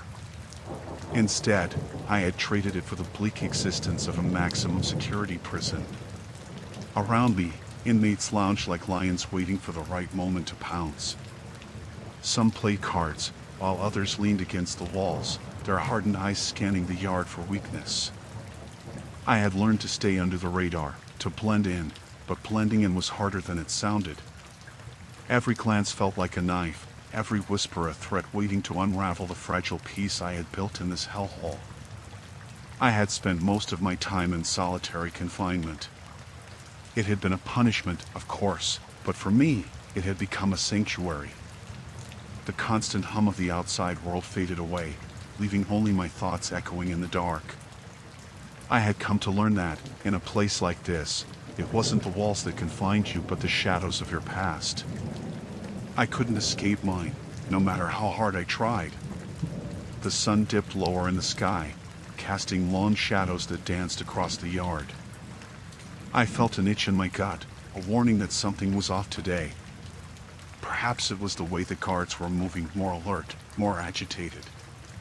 Or maybe it was the tension hanging thick in the air, like the calm before a storm. I turned to head back toward my cell when I heard a scuffle behind me.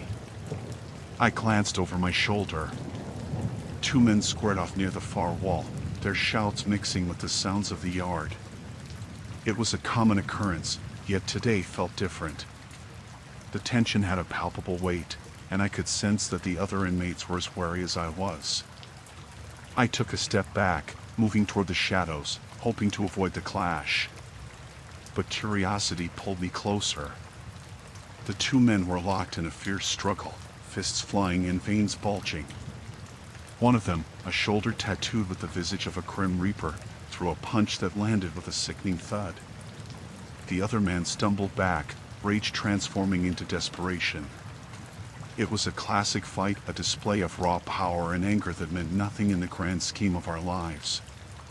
Still, I felt the urge to get involved, but I also knew that getting involved meant getting caught in whatever chaos ensued. Then, a loud crack echoed across the yard, a sound that shattered the air. Instinctively, I ducked, my heart racing. The guards began to shout, their voices blending with the chaos as they rushed toward the fight. In a matter of seconds, the yard erupted into a frenzy.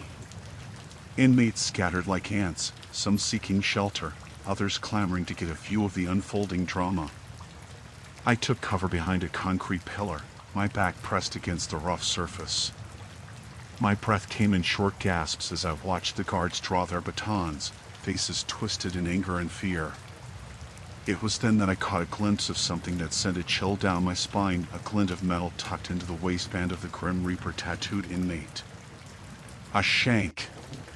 Panic surged within me, the realization that this was no ordinary fight. Someone was going to die. I squeezed my eyes shut, wishing I could disappear. I thought of the solitary confinement cell, its suffocating walls that felt safer than the madness around me. But there was no escape from this. The thrill of violence crackled in the air, and I could taste the adrenaline on my tongue. I knew I had to decide, stay hidden or make a run for it. As the guards struggled to contain the chaos, the tattooed man lunged forward, the blade glistening under the waning light.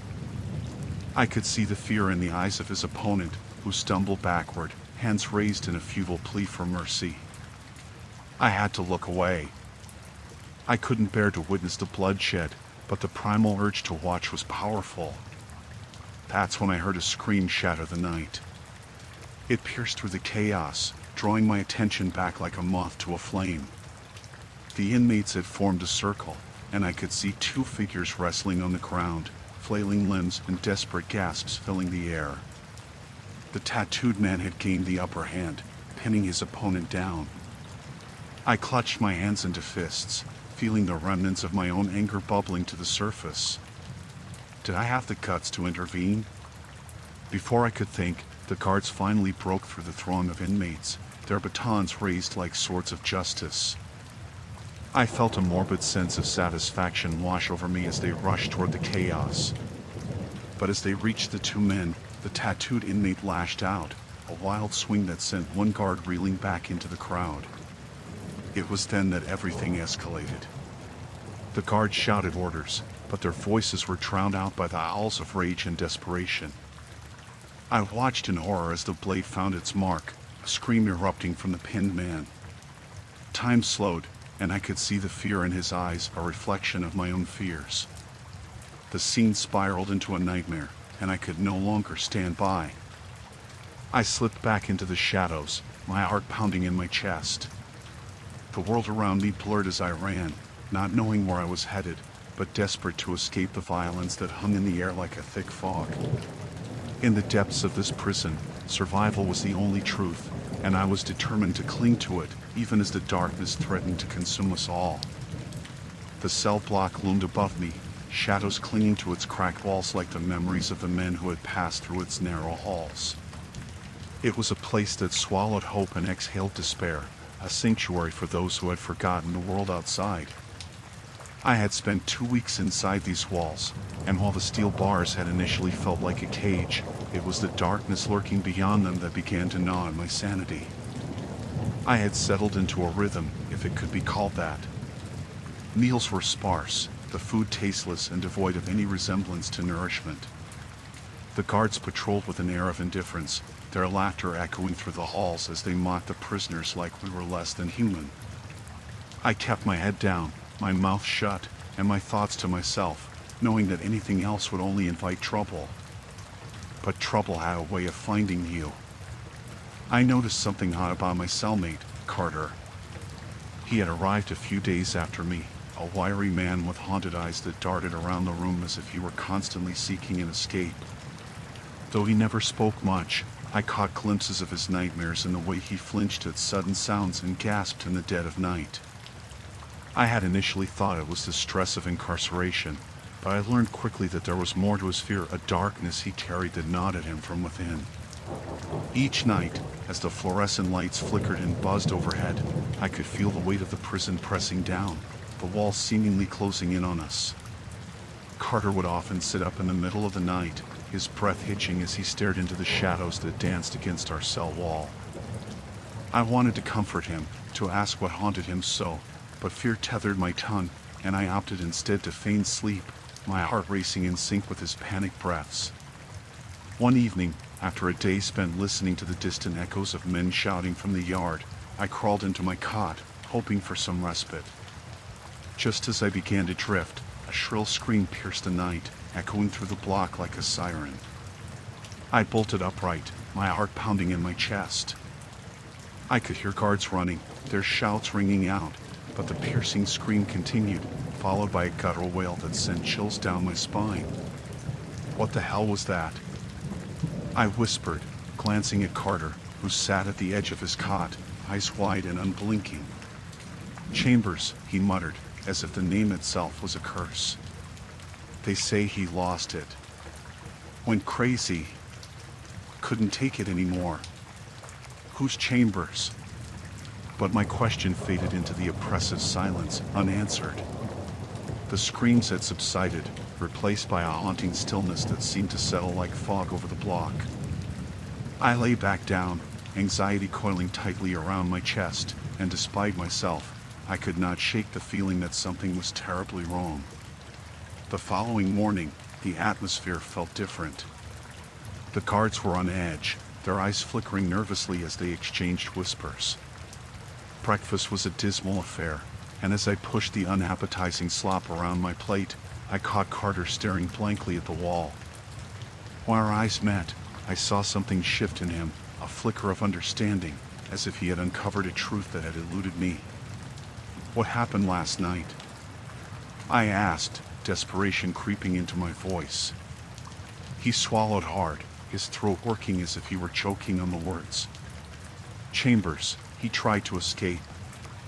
They caught him, but not before. His words trailed off, and he looked away, lost in the dark corners of his mind. I leaned closer. What did he do? Something terrible.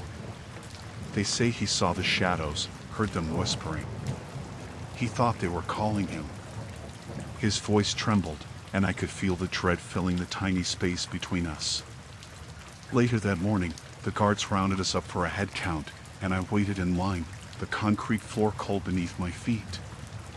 As I stood there, I saw the thick steel door to the isolation cell, stark and forbidding, just down the hall. Chambers had been taken there, I was certain. The isolation cells were infamous, a punishment meted out to men who stepped out of line or lost their grip on reality. When my turn came, the guard's eyes bore into me, scanning my face as if I held the answers to questions he dared not ask. I felt exposed and vulnerable, a sensation that made my skin crawl. But I held his gaze, refusing to give in to the fear that threatened to consume me. Later, in the yard, I found myself watching the shadows stretch across the concrete, the sun casting long fingers that seemed to beckon me deeper into the darkness. I spotted Carter pacing, his agitation evident as he looked over his shoulder, as if he feared something was lurking just out of sight. Why don't you tell me what you know? I urged, stepping closer.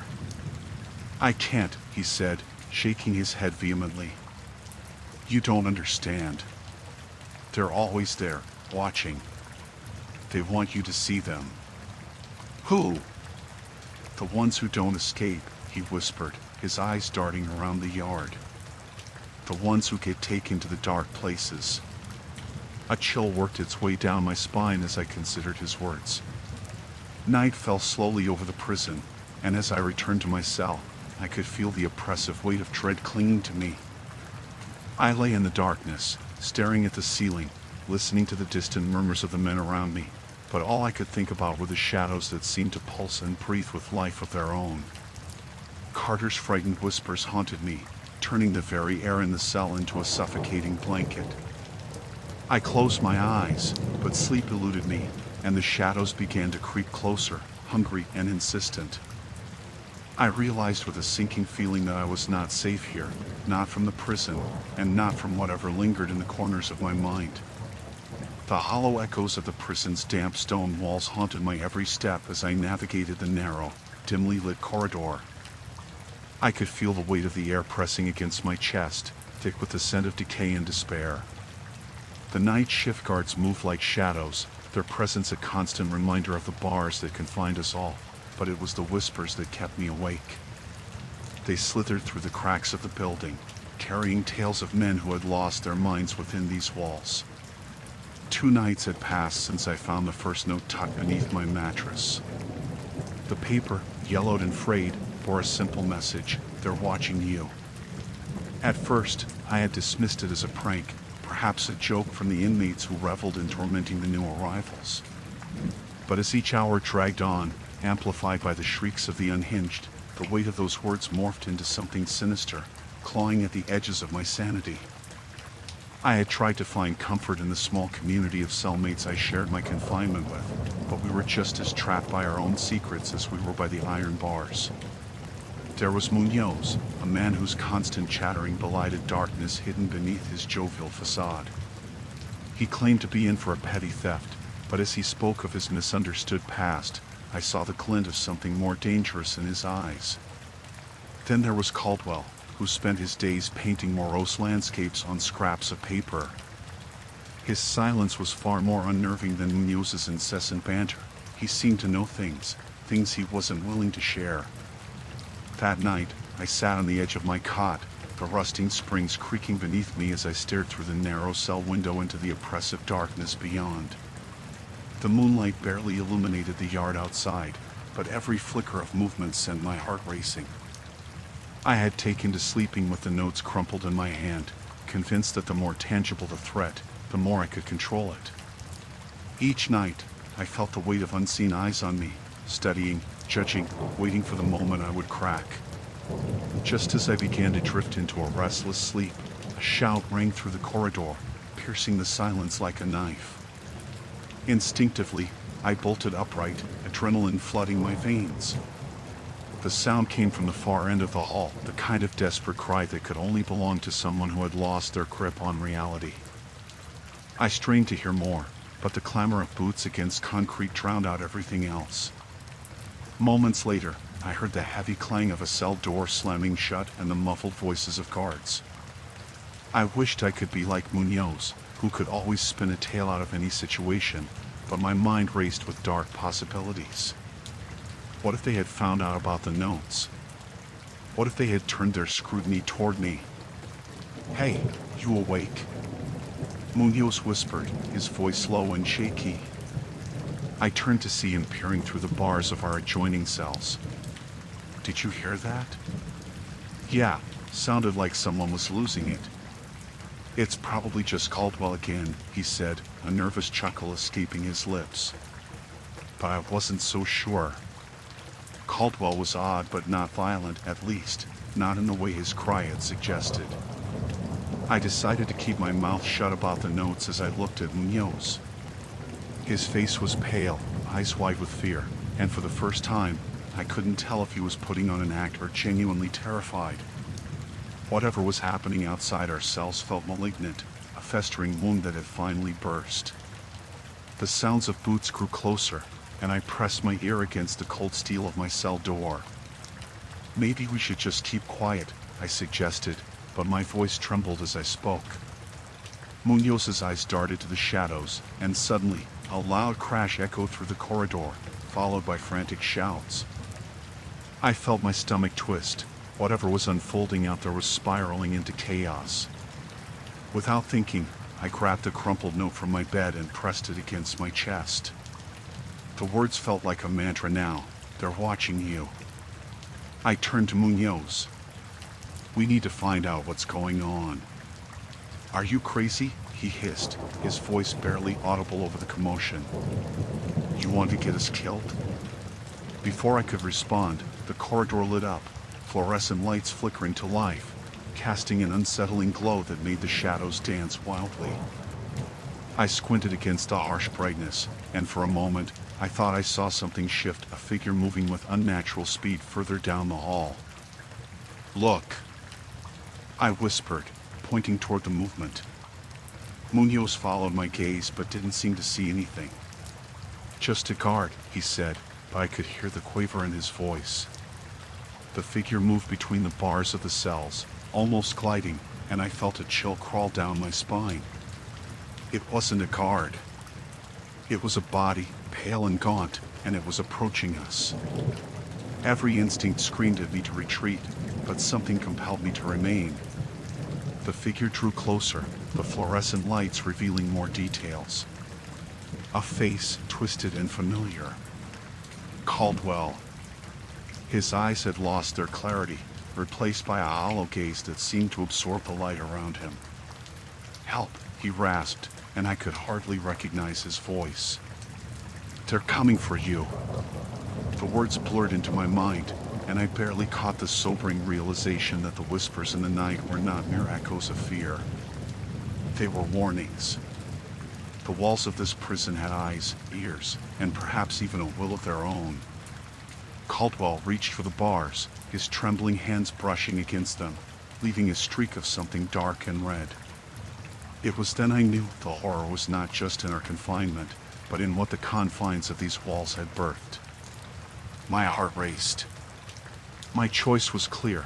I would have to confront what lay beyond the shadows, for it was watching me, and I was running out of time. The sun dipped below the horizon, casting long shadows across the concrete yard of Stonehill Correctional Facility. I stood by the chain-link fence, the weight of the day settling into my bones like a forgotten burden. The howling winds whispered secrets, and the distant clang of metal echoed through the air, punctuating the heavy silence that surrounded us. Days blurred into one another in this place, yet the memory of what had transpired within these walls haunted me more than ever. It had been 2 weeks since I had found the note tucked beneath my mattress. The scribbled words, "They know what you did. Watch your back," felt like a dark omen, tightening the knot of dread in my gut. I tried to dismiss it as another inmate's sick joke, but the unease gnawed at me, especially after last week's incident. I could still feel the cold grip of terror that had claimed the yard that day when Curtis, the man with the razor-sharp tongue and eyes that glinted with malice, had been dragged away screaming. He had been found lifeless in the shower, a gash across his throat that none of us spoke about, but we all felt it. The air grew thicker, and every glance felt like a prelude to violence. That night, a whispering wind carried rumors from cell to cell. They said Curtis had been a snitch, that his blood was the price for betrayal. They said it could happen to any of us, especially those of us who had something to hide.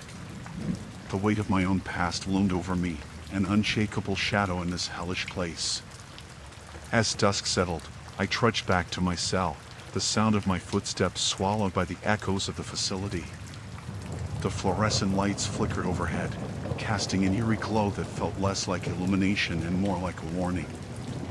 I passed by the common area, where a few inmates hunched over worn tables, their faces obscured by the dim light. They looked up as I walked past, and I felt their eyes bore into me, scrutinizing and assessing, as if they could peel back my layers and reveal the secrets I so desperately tried to conceal. Inside my cell, the air was stale, thick with the smell of sweat and despair. I dropped onto my cot and reached beneath the mattress, fingers brushing against the crumpled paper. My heart raced as I unfolded the note again, the jagged handwriting clawing at my mind. There was something about it that unsettled me, a feeling that it hadn't just been a warning but a portent of something far more sinister. I tried to shake it off, to focus on the mundane life behind bars, but nightmares crept in as sleep overtook me. I dreamt of blood, my blood, pooling around my feet as I stood in the shower, the sound of laughter echoing off the tiles. I woke with a start, gasping for air, and for a moment, I wasn't sure if I was still dreaming or if I had slipped into some other reality. The shadows in my cell shifted, and I could swear I felt a presence lingering just beyond the edge of light. A week had passed since the dream, and with it, the atmosphere in Stonehill had grown dark and oppressive. The guards seemed more on edge, their glares more piercing. The murmurs in the common area turned into hushed conversations as I passed, the whispers clinging to me like a shroud. I could feel eyes on me, lurking in the corners, waiting for a moment of weakness. When I finally bumped into Thompson, a wiry man with sharp features and an unsettling grin, I braced myself. He had a reputation for knowing too much, and I had always kept my distance. "You look lost, friend," he said, his voice smooth, almost inviting. "You've been keeping to yourself." "I hear things." It was a feeble attempt at intimidation, but it struck a chord. I felt the instinct to either fight or flee, but my feet were rooted to the ground. "I'm not looking for trouble," I muttered, hoping my tone would dissuade him. "Trouble finds you, whether you want it or not," he replied, his smile widening like a crescent moon. "You should watch your back, they say the walls have ears."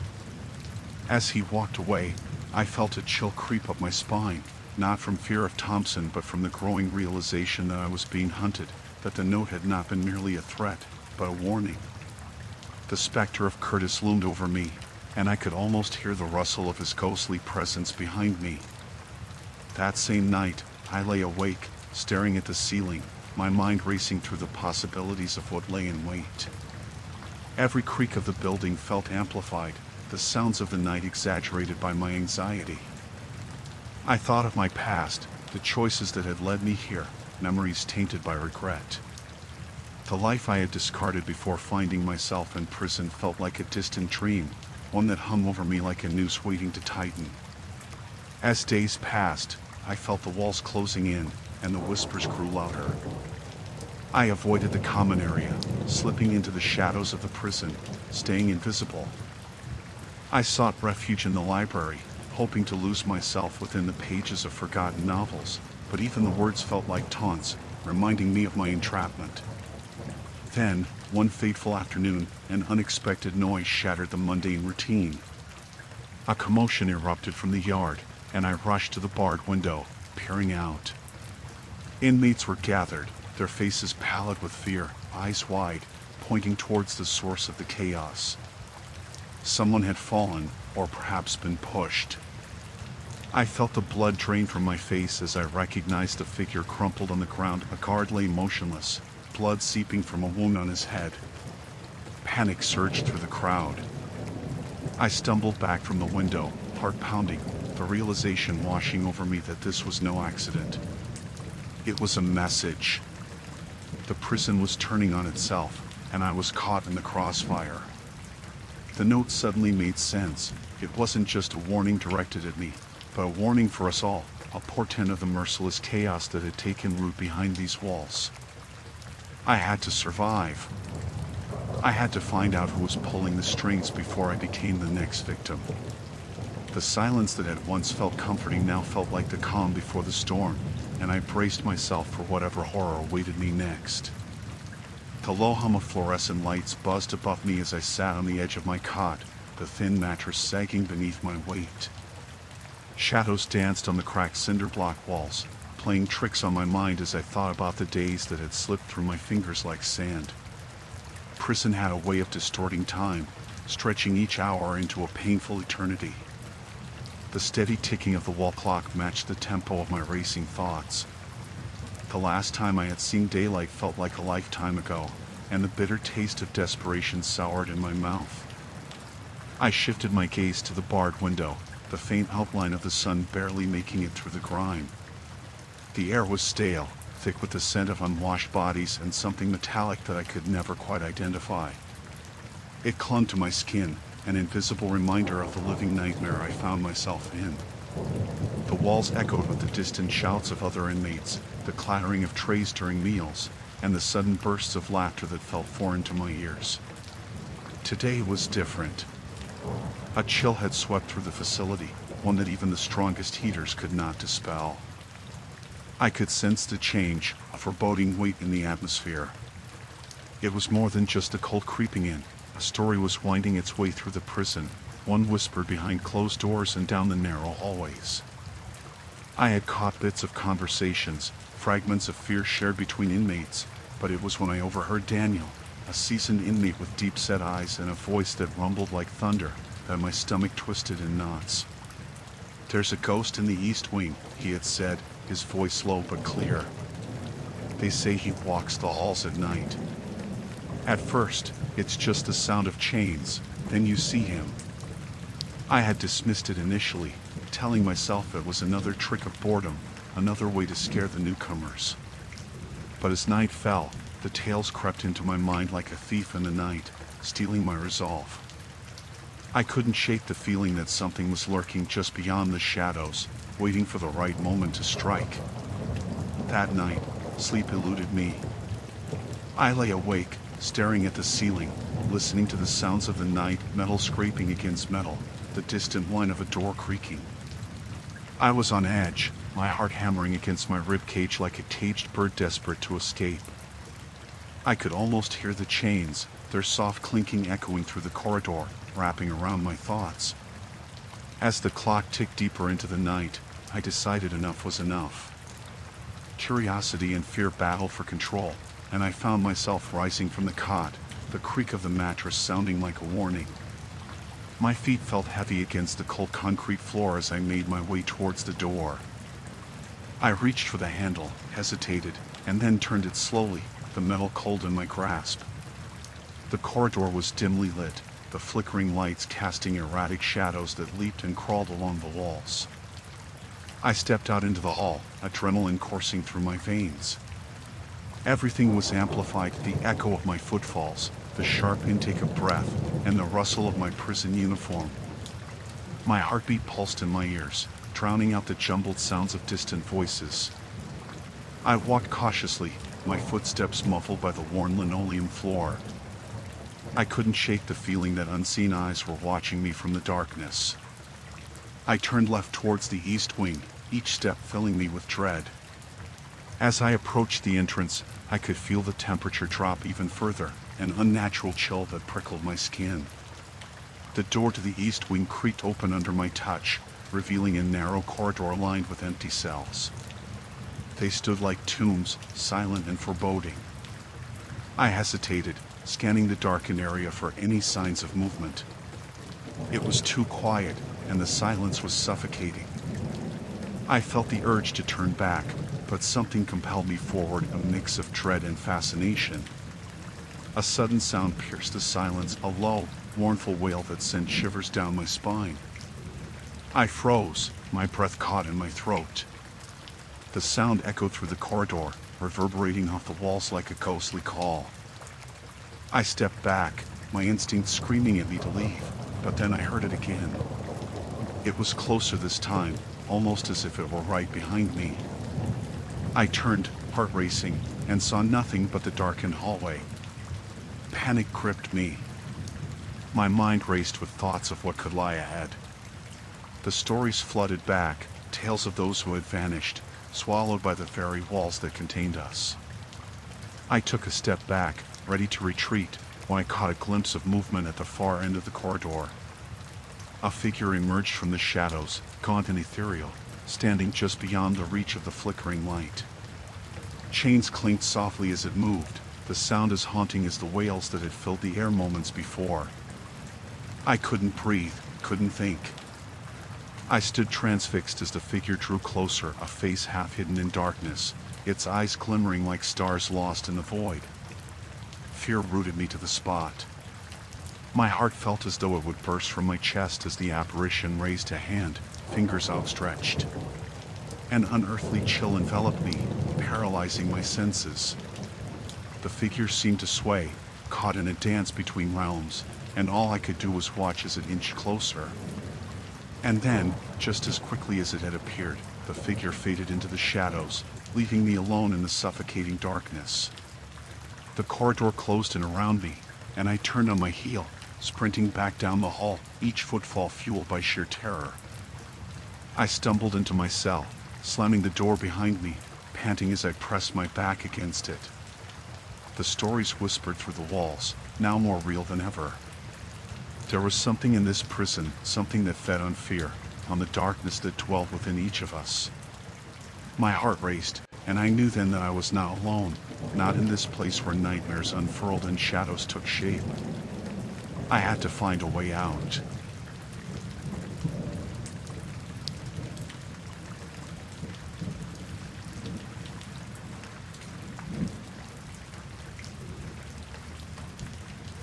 Story 5, Echoes of the Forgotten Grove. The town of Eldermore had always been a place of whispers, secrets trailing like the mist that snaked through the trees surrounding it. I had lived there my entire life, my roots entwined with the soil that cradled the twisted oaks and gnarled pines. As a child, I had often played near the edge of the forest, a place both alluring and terrifying, where the light filtered through the branches in patterns that danced like specters. Rumors of the woods were as old as the town itself, tales of lost souls and vengeful spirits woven into the fabric of its history. "Stay away from the forest after dark," my mother would say, her eyes wide with an urgency that sent chills down my spine. I had nodded obediently, the stories of those who vanished into the underbrush lingering in my mind, their fates sealed in that eerie silence. But as I grew older, the curiosity clawed at me, a gnawing desire to know what lay beyond the threshold of familiar trees. That summer, the air was thick with a warmth that felt almost oppressive as it draped over the town. I felt a pull towards the forest, a magnetic force that seemed to beckon me deeper into its embrace. I decided to take a solitary walk one afternoon, convincing myself that it would only be a quick venture to quench my curiosity. I slipped between the shadowy trunks, the sounds of eldermore fading into the background. The forest was alive, yet eerily quiet. The faint rustle of leaves seemed to whisper my name, while the dappled sunlight created an otherworldly ambience. I wandered further in, following a narrow path that twisted like a serpent, each step echoing with the weight of unspoken warnings. I imagined what it must have looked like centuries ago, when the locals had feared the woods enough to avoid them altogether. Time lost meaning as I lost myself in the beauty of the moment. But as I ventured deeper, the light began to fade, and the trees closed in around me. A chill crawled up my spine, and the laughter of children playing in the distance became just a memory. I turned to retrace my steps, but the path felt different. The trees seemed to loom closer, their branches reaching toward me like skeletal hands. Suddenly, I heard it, a soft sobbing that sliced through the forest's silence. My heart raced, a primal instinct urging me to flee, yet an inexplicable need to investigate rooted me in place. I could feel the weight of the air pressing down, thickening with an unnameable dread. "Hello?" I called out, my own voice sounding foreign in the stillness. The sobbing paused, and a silence so heavy enveloped me, it felt as though the very forest had drawn a breath. I took a tentative step forward, drawn by the sorrowful sound. The underbrush crackled beneath my feet, each noise amplified in the tense quiet. The sobbing resumed, a pitiful, heart-wrenching sound that beckoned me. I pushed through a thicket, my hands scraping against the rough bark of the trees, until I found her, a girl, maybe 10 years old, huddled beneath a great oak whose roots twisted like ancient serpents. "Are you okay?" I asked, kneeling beside her. She looked up, and the moment our eyes met, a shiver shot through me. Her eyes were hollow, like sunken wells, and her face was as pale as moonlight. "I can't find my way home," she whispered, her voice trembling. "I'm lost." An inexplicable sadness washed over me, and I wanted to reach out, to comfort her. But something in her gaze held me captive, a fear that gnawed at the edges of my composure. "Where are your parents?" I pressed gently. "I don't know," she replied, her expression slipping into one of helplessness. "I just wanted to play." The memory of my mother's warnings flooded back. I could feel the air growing heavier with each breath. "You shouldn't be here. It's dangerous. Please help me." Her voice was so small, so fragile, it tore at something deep within me. But then, I noticed the way the shadows around her seemed to stretch and breathe, the branches above swaying without wind. I hesitated, torn between the urge to help and the instinct to flee. "We need to get out of here." As I stood, she clutched my hand, her grip surprisingly strong. Together, we moved cautiously through the forest, but the path seemed to shift beneath our feet. The trees twisted, contorted, and suddenly, the air was thick with a sense of being watched. I glanced back at her, but her expression had changed, a vacant stare that filled me with dread. "Where are you taking me?" I asked, panic rising as the forest closed in around us, becoming an entity of its own. "To play," she said, her voice eerily calm. My heart thundered as I realized I was no longer guiding her. The girl was pulling me deeper into the woods, and with every step, the fabric of reality began to unravel. The whispers of the forest intensified, enveloping us in a cacophony of voices that spoke of dark secrets and ancient horrors. That was the moment I knew I was not just lost in the forest. I was ensnared in a web spun by something far more sinister than mere legends. And as the trees closed in around me, I understood that escape from Eldermore's haunted embrace might not be possible. The sun had dipped below the horizon, and twilight draped itself over the forest like a creeping fog. I hadn't planned to stay out this late, but the forest had a way of enclosing me in its secrets, drawing me deeper into its embrace. The tales of old women warned of spirits that wandered these woods, but I had dismissed them as little more than folklore, stories to frighten children. I had believed that until now. The air was thick with the scent of wet earth and decaying leaves. I stepped carefully, cursing my unsteady footing on the gnarled roots poking up from the ground. The forest floor was alive with the sounds of rustling leaves and distant animal calls, each noise amplified in the thickening darkness. I had come searching for answers.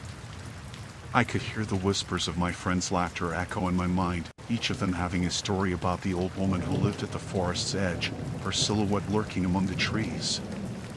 I wanted to prove that there was nothing to fear, that the tales were mere products of overactive imaginations. Yet, with each step I took, a prickling sensation crawled up my spine.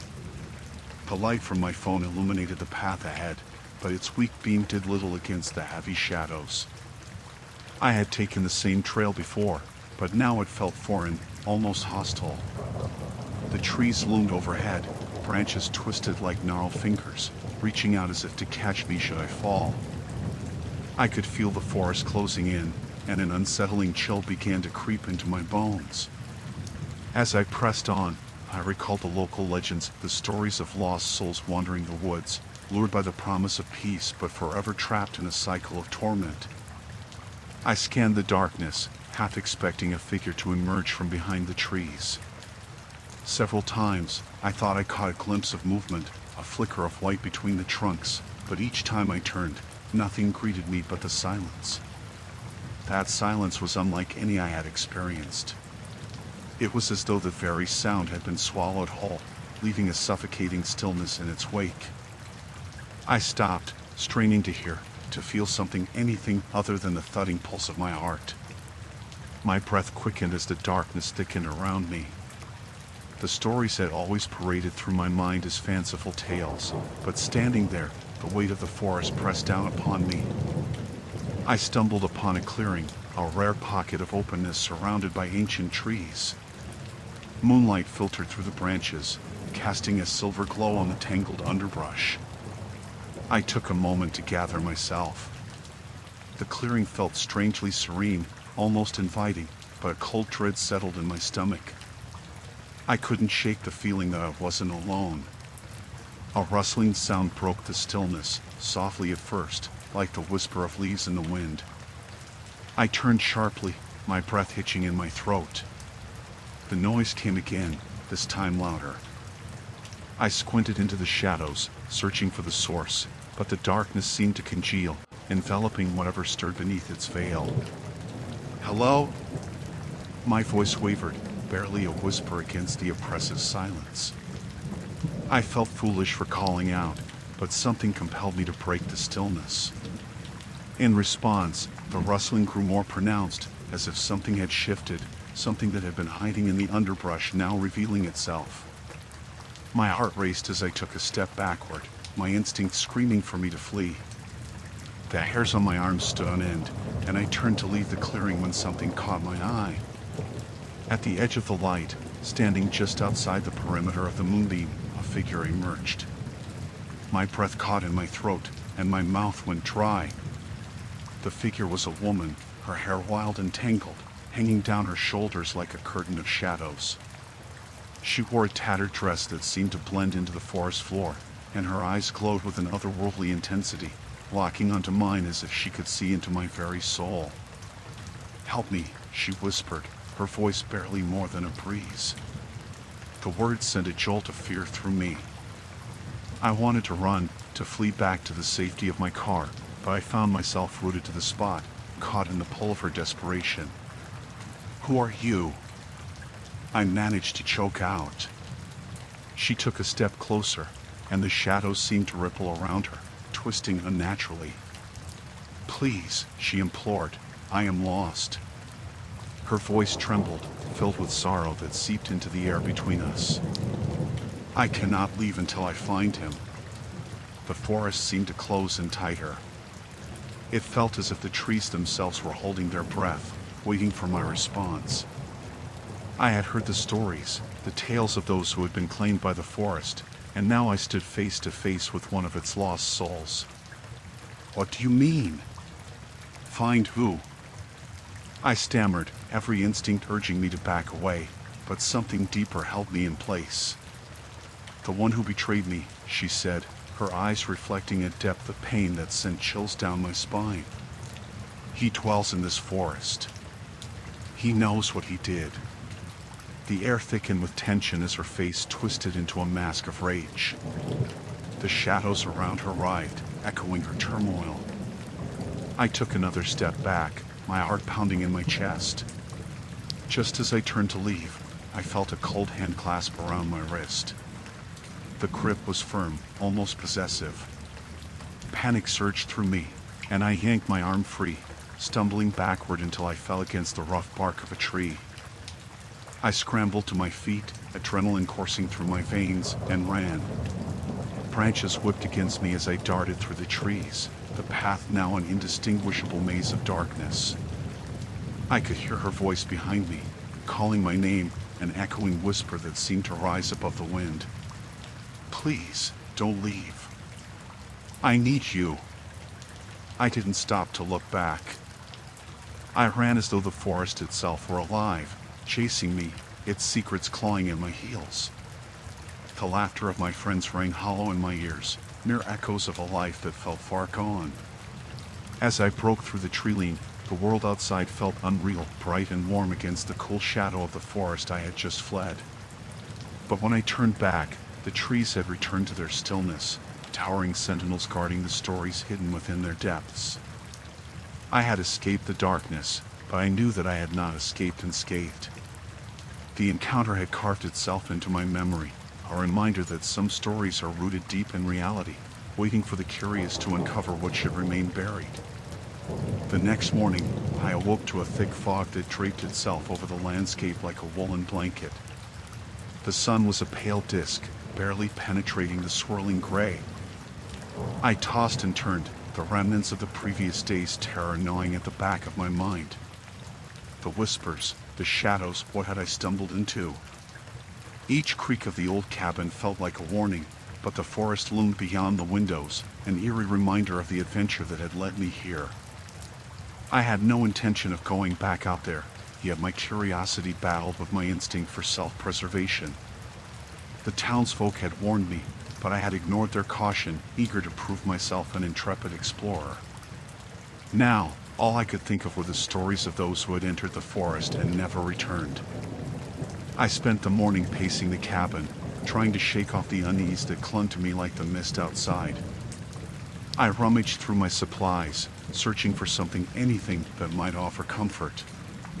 Amid the clutter of camping gear, I found a small flask filled with the remnants of last night's whiskey. I took a swig, hoping the burn would pull me back into reality. As noon approached, the fog began to lift, revealing the twisted branches of the trees outside. They stood like sentinels, their gnarled forms beckoning me toward the forest's depths. Against my better judgment, I found myself drawn to the door. I needed to understand what had happened the previous night. Was it simply the result of fatigue and overactive imagination working overtime? Or was there something more sinister afoot? I donned my jacket and stepped out, the cool air biting at my skin. The forest loomed before me, its shadows stretching long and dark. I hesitated at the edge of the tree line, memories of the whispers echoing in my mind. But I pushed forward, driven by a sense of urgency. With each step into the underbrush, the world behind me faded into silence. I was enveloped by the forest's stillness, the only sound the crunch of leaves beneath my feet. I felt as if I had crossed some invisible boundary, leaving behind civility for the unknown.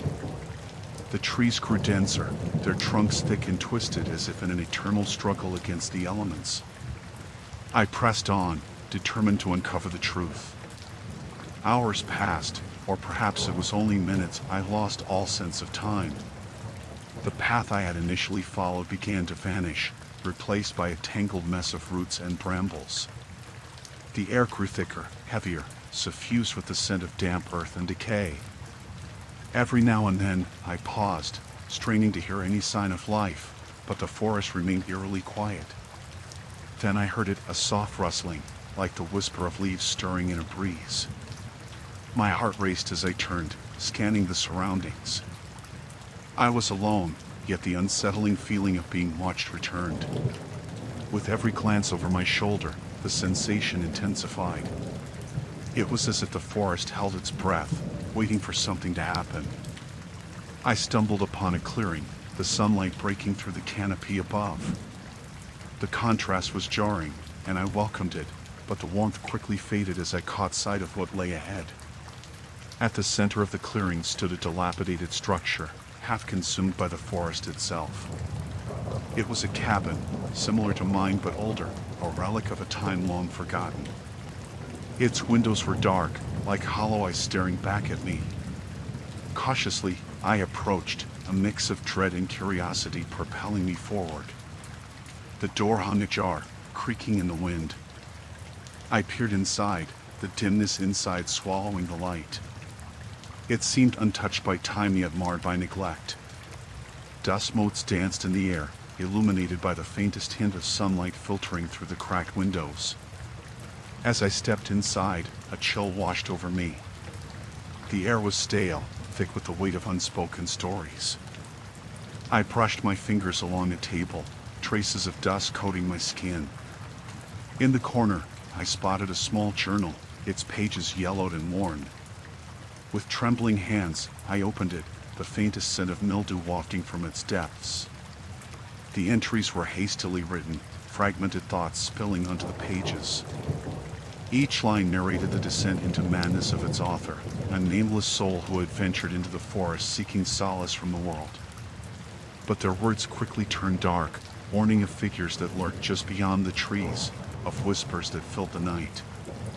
The final entry was a frantic scrawl, a plea for help that ended abruptly. My heart raced as I read the chilling words, the sense of dread swelling within me. I slammed the journal shut, my mind racing with the implications. This was no mere story, this was a warning. I needed to leave. But as I turned to leave, a shadow flickered at the edge of the clearing. My breath caught in my throat. I peered cautiously outside, the sunlight now rendering the trees a distorted canvas of dark and light. But I saw nothing. The stillness returned, more oppressive than before. A low whisper echoed through the clearing, and I realized this was not over. I was not alone. I fled the cabin, my pulse pounding in my ears. The forest closed in around me, the trees seeming to twist and writhe as I stumbled back onto the main path. The whispers grew louder, swirling in a chaotic symphony, and I ran blindly, fear driving me deeper into the woods. With every desperate step, I felt the shadows reach for me, as if the forest itself was eager to reclaim what it had lost. I could hear them now, the voices weaving through the trees, a chorus of those who had come before me. I had entered the realm of the forgotten, and there was no turning back. The shadows stretched long and thin as the late afternoon sun slanted through the gaps in the dense canopy above. The forest loomed around me, a living entity, the trees whispering secrets in a language I could almost grasp but never fully understood. I had ventured deeper than I ever intended, the path behind me swallowed by the thick underbrush and twisting roots that seemed to pull me in. After my last encounter near the creek, I had convinced myself to return, to confront the dread that clung to me like a damp fog. The stories about these woods haunted my childhood nightmares, tales of spirits trapped between realms and restless souls punished to wander eternally. I had laughed them off then, but as I pressed forward, the air grew heavier, thick with an unnameable weight that nestled beneath my ribs. I stepped carefully, the forest floor soft beneath my worn boots, muffling my footsteps. Each crack of a twig felt like a thunderclap in the silence. I clutched the small flashlight I had brought, though the fading light seemed to mock my efforts. I had told myself I could handle this.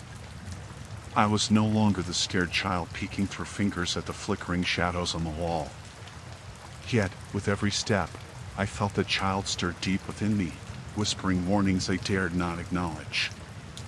After an hour of wandering, I found a clearing. Lush grass blanketed the ground, a serene oasis amid the encroaching chaos of the trees. I sighed in relief, the tension in my shoulders easing slightly.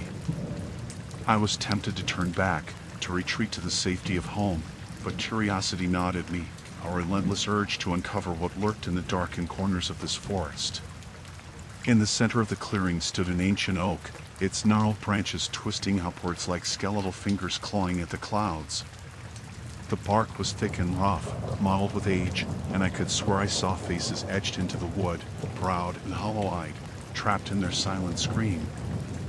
I stepped closer, drawn by a force I didn't understand, as if the tree beckoned me to listen. That was when I heard it, a quiet hum, like a distant chant carried on the wind. The sound sent a shiver racing down my spine. There was a rhythm to it, a cadence that seemed to merge with the beating of my heart. I glanced around, the once comforting clearing now transforming into a stage for dread. I was not alone. I stepped back, my breath hitching in my throat. The air pulsed with energy, and the hum grew louder, enveloping me in its eerie embrace. I turned, searching for the source, but the forest was silent save for that haunting melody. Something flickered at the edge of my vision, a shadow darting between the trees, but when I whirled around, there was nothing. Only the oppressive stillness of the forest and the gnawing sensation of being watched. With a sudden impulse, I crossed the clearing, moving closer to the oak. The nearer I approached, the clearer the chanting became. It was no longer a mere whisper, it was an invocation, a lament, or perhaps a warning. I pressed my palm against the rough bark, a chill racing through me, as if the tree itself was alive, breathing under my touch. And then I saw them.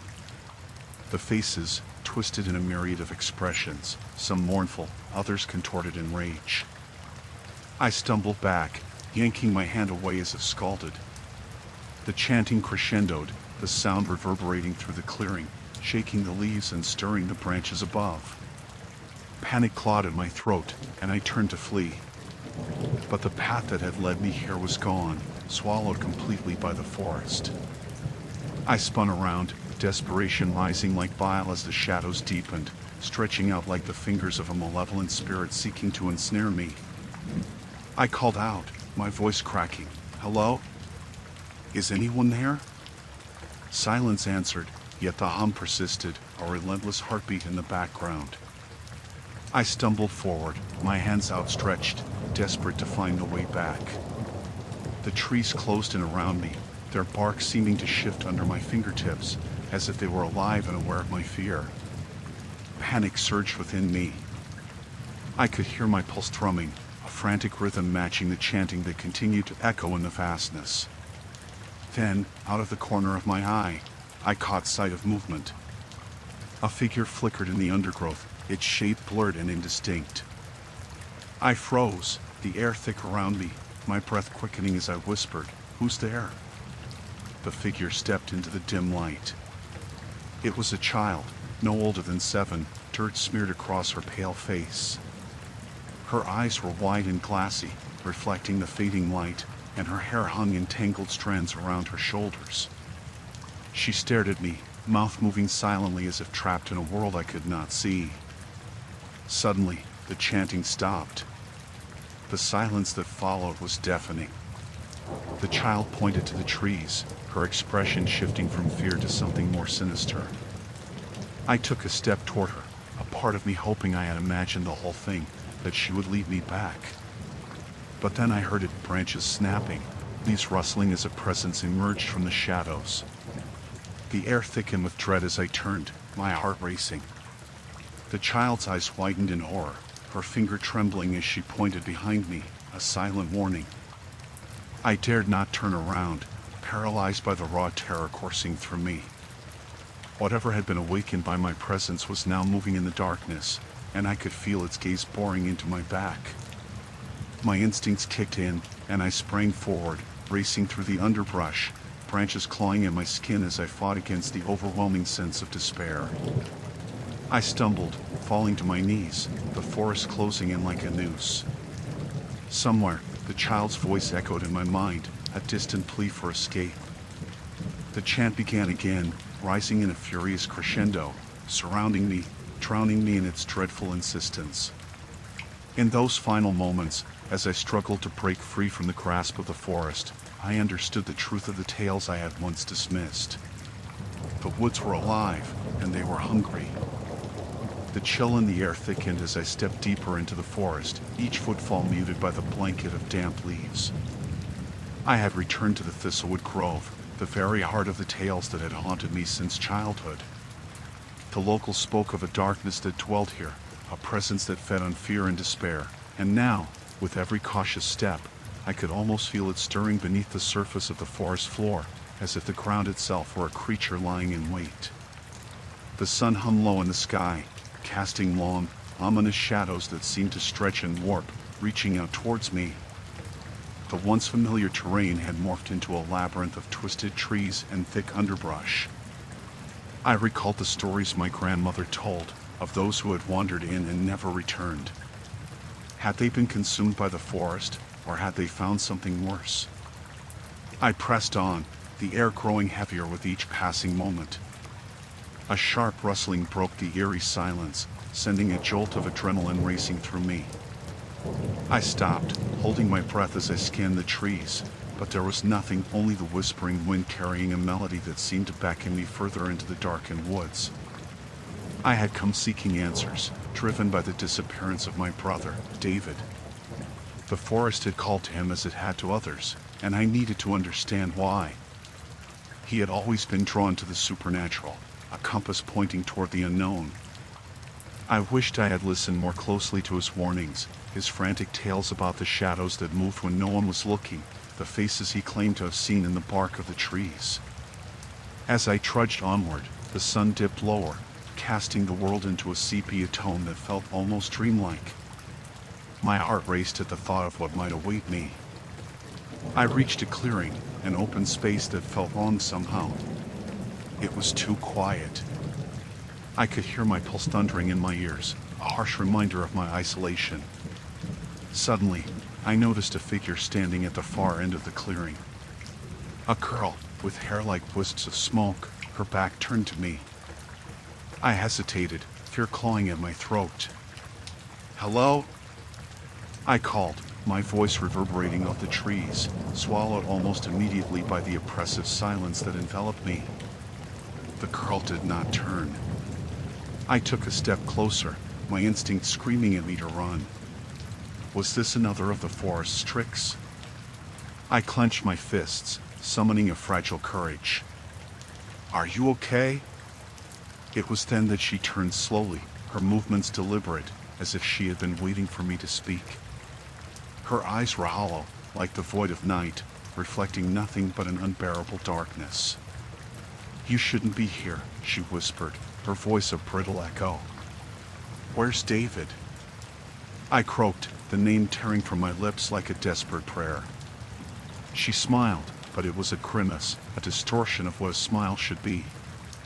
"He's been waiting," she said, tilting her head in a way that made the hair on the back of my neck stand up. "He's not alone anymore." I recoiled, the reality of her words hitting me like a punch to the gut. "What do you mean?" "Once you enter the grove, pieces of you stay behind. The forest takes what it needs, and it has claimed him." I stumbled back, shaking my head, trying to dispel the creeping dread that filled my veins. "No, that can't be true." I shouted, but doubt wormed its way into my thoughts. The girl's eyes glimmered with a sad understanding, and I felt the weight of her gaze pierce through me. What happened to him? I demanded, desperate for any scrap of hope. His light dimmed, she replied, her voice dropping to an almost inaudible whisper. He was drawn to the shadows, and they welcomed him. You must leave before it claims you too.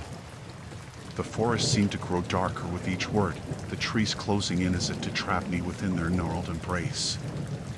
I turned to flee, but the path I had taken had vanished, replaced by an impenetrable wall of foliage. Panic rose in me like bile. Help! I cried, the echo of my voice swallowed by the stillness around me. I could feel the ground vibrating, a low hum that resonated deep within my chest. Stay, she said sweetly, her voice a lure. Stay with us. I gritted my teeth and fought against the pull of her words. I pushed past the fear that threatened to paralyze me and ran in the opposite direction, my heart pounding erratically in my chest. The underbrush tore at my clothes and skin, branches snagging at my arms as I stumbled, desperate to escape the gross grip. I felt the shadows closing in, a massive darkness following my every step, whispering secrets and promises of acceptance. Yet, through it all, I clung to the thought of David, the brother I had loved fiercely, the one I refused to abandon to this nightmare. As I ran, the air around me crackled with energy, the trees seeming to shift and sway, as if alive. I burst through the thicket, gasping for breath, and halted abruptly as I found myself at the edge of the forest. The light of day broke above me like a reprieve, but the dread did not fade. The darkness of Thistlewood had followed me, lurking just beyond the trees, whispering my name in a chorus of voices that promised to unravel everything I had ever known. And I realized then that while I had escaped the forest, I of all people understood it would never truly let me go.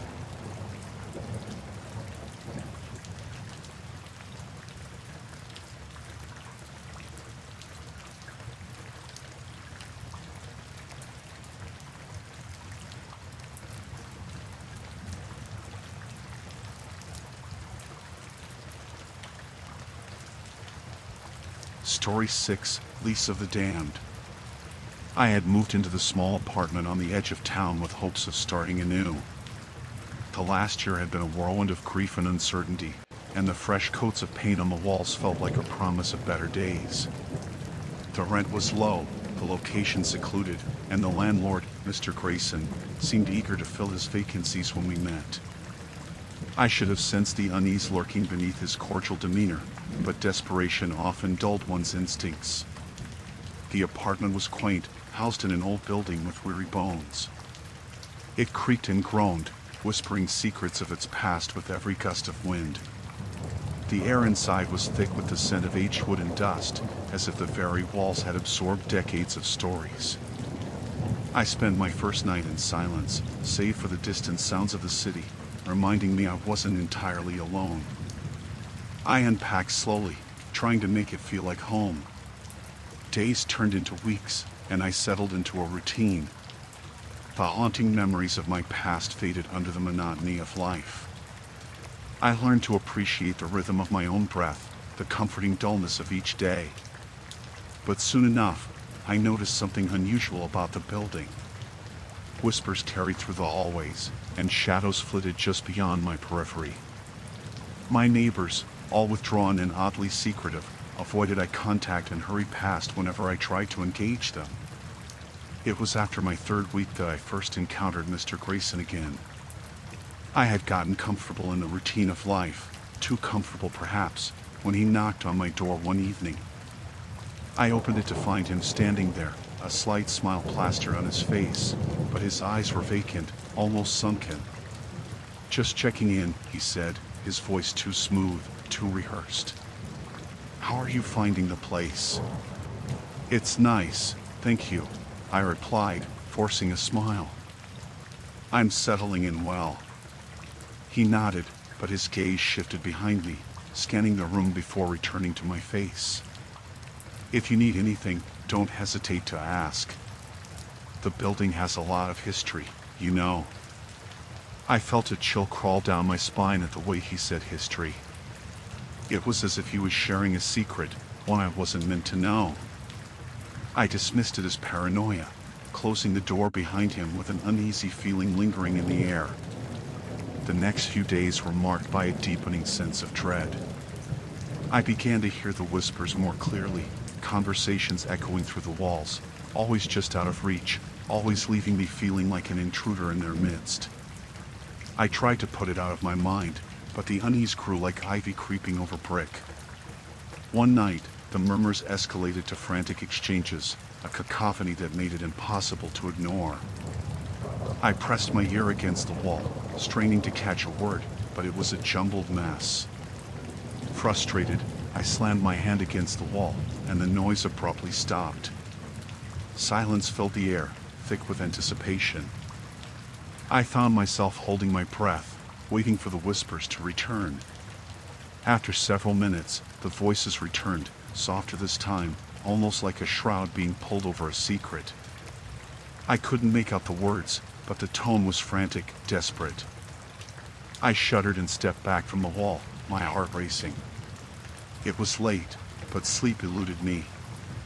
The next evening, I ran into one of my neighbors in the hallway, a frail man, his hair thinning and his eyes darting nervously. I attempted small talk, asking him how long he had lived there, but he merely nodded at my question, mumbling something unintelligible before hurrying past. I decided to confront Mr. Grayson again. I knocked on his office door the following afternoon, my hands trembling slightly. He welcomed me in with his usual smile, but I noticed the way his eyes narrowed, assessing me. I wanted to ask about the noise, I said, trying to keep my voice steady. Is there a problem with the plumbing? It seems like there's a lot of commotion at night. Mr. Grayson chuckled lightly, a sound that felt more like a warning than a reassurance. Ah, the building has its quirks. Old pipes, you know. Sometimes, the occupants of the past can be a bit noisy. But nothing to worry about. His words struck a chord of fear within me. The occupants of the past. I felt the air shift, an unseen weight pressing against my chest. I forced a smile, nodding as I backed out of his office, the door clicking shut behind me with a finality that sent shivers down my spine. That night, I could hear the whispers again, but now they were laced with urgency. I pressed my ear against the wall, desperate to grasp what was being said, but it was always just out of reach, an unanswered riddle that clung to my mind like a haunting melody. Sleep eluded me entirely as I lay awake, the clock ticking louder than the voices surrounding me. As the days wore on, I became increasingly aware of every creak and groan of the building, every shadow lurking in my periphery. The whispers grew louder, more frantic, a chorus of despair that made my skin crawl. I felt watched, hunted even, as if the building itself had eyes, its very structure alive with the history I dared not uncover. Each interaction with my neighbors left me feeling more isolated, more trapped in this web of silence and secrets. I decided then that I would have to dig deeper, to unravel the threads that bound the residents of this cursed place. But even as I resolved to seek the truth, a small voice in the back of my mind warned me to turn back, to leave before it was too late. Yet, I was far too curious now, drawn deeper into the shadowed history that loomed over me like a dark cloud, waiting to unleash its storm. And somewhere within those walls, something waited, too patient and hungry, just beyond my understanding. The soft hum of the morning light seeped through the cracks of the blinds, painting the room in muted shades of beige and gold. The world outside felt distant, almost unreal. I sat on the edge of my bed, staring blankly at the collection of boxes that had yet to be unpacked. It had been 2 weeks since I moved into the old Victorian house I now called home, and I still couldn't shake the feeling that I had made a grave mistake. I had been drawn to the house, its peeling paint and creaky floorboards whispering stories of the past. The landlord, Mr. Hawthorne, had a warm smile and a quick charm that put me at ease during our initial meeting. He had spoken of the house's history with pride, painting a picture of a bygone era that felt almost magical. But as I explored the dimly lit corridors and dusty corners, an unsettling air clung to the place, a weight I couldn't quite place. After a restless night, I reluctantly climbed out of bed and made my way to the kitchen, hoping to brew some coffee strong enough to chase away the remnants of my nightmares. The kettle hissed as it heated, and I could hear the faint sound of the wind rustling through the trees outside. As I waited, I glanced out of the window, catching a glimpse of Mr. Hawthorne tending to the garden. He was hunched over, his weathered hands working through the soil, but something about the way he moved sent a shiver down my spine. It was as if he was more a part of the earth than a man, rooted in the ground, unyielding. The coffee brewed, filling the small kitchen with a comforting aroma, but I couldn't shake the feeling of being watched. It had been 3 days since I had heard the strange noises, a low, almost melodic hum echoing through the house at night. The sound seemed to seep from the walls, resonating deep in my bones, and when I tried to trace it back, I found nothing. Just silence, oppressive and thick. With my mug in hand, I decided to explore the house further. I had already seen the kitchen, the small living room adorned with dusty furniture, and my cramped bedroom, but I was drawn to the basement. Mr. Hawthorne had mentioned it briefly during the tour, almost dismissively, as if it were an afterthought. "Not much down there," he had said with a wave of his hand. But my curiosity nodded me. The basement door creaked as I opened it, a chill escaping into the hallway. I hesitated, the dim light from the single bulb above flickering as if the darkness itself was trying to claw its way up the stairs. I descended slowly, each step sending vibrations through the wooden staircase, as though the house was alive and aware of my presence. At the bottom, I found myself in a small space filled with shadows. Old furniture lay strewn about, covered in dust sheets, and the air felt stale, as if it had been trapped for decades. I flipped the switch on the wall, and the light sputtered, casting eerie shapes that danced across the walls. My heart pounded in my chest as I moved deeper into the room, my eyes scanning the corners. I stumbled upon an old trunk, its surface marred by time, and felt an inexplicable compulsion to open it. As I lifted the lid, the air shifted, and the faint hum returned, vibrating through the wood. Inside the trunk, I found yellow papers and photographs, faces I didn't recognize, families long gone. A chill snaked up my spine as I sifted through them, feeling as though I had unearthed something that should have remained buried. Suddenly, a soft footfall echoed behind me. I spun around, heart racing, but only the shadows greeted me. A flicker of movement caught my eye, and I turned my head, telling myself it was just my imagination. But deep down, I knew I wasn't alone. I hurriedly closed the trunk, my breath catching in my throat. The sensation of being watched intensified, prickling the back of my neck. I made my way up the stairs, the feeling of dread pooling in my stomach. As I reached the top, I came face to face with Mr. Hawthorne, standing in the hallway, frozen mid-step. His eyes bore into mine, a knowing glint that sent a jolt of fear through me. "Exploring the basement, I see," he said, his voice smooth yet tinged with an underlying tension. "It can be quite a spooky place. Best not to spend too long down there." My voice faltered, the words catching in my throat. I just wanted to see what was down there. He smiled politely, but it didn't reach his eyes. Old houses have a way of holding onto memories. Some more than others. He paused, his gaze drifting over my shoulder, as if sensing the presence I had felt. "Let me know if you need anything. I'm just a knock away." With that, he turned and walked away, the sound of his footsteps echoing unnaturally down the corridor. I watched him disappear around the corner, my heart racing. The basement felt more like a tomb than a storage space, its secrets lingering just out of reach. As I stood there, the noise returned, a low, rhythmic hum echoing through the walls, wrapping around me like a shroud. I pressed my hand against the wall, feeling the vibrations beneath my fingertips, and with it came the realization that I was not just living in this house, I was becoming a part of its story, whether I wanted to or not. And I was terrified by what I might find next. The air in the apartment felt heavier than usual, as if it had absorbed the tension swirling around me. It was morning, yet the sunlight was muted, filtered through grimy window panes that hadn't seen a wash in years.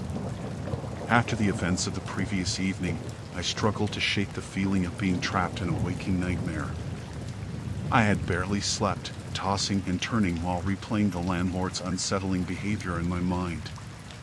Every creak of the floorboards, every distant whisper from behind the walls, made my heart race.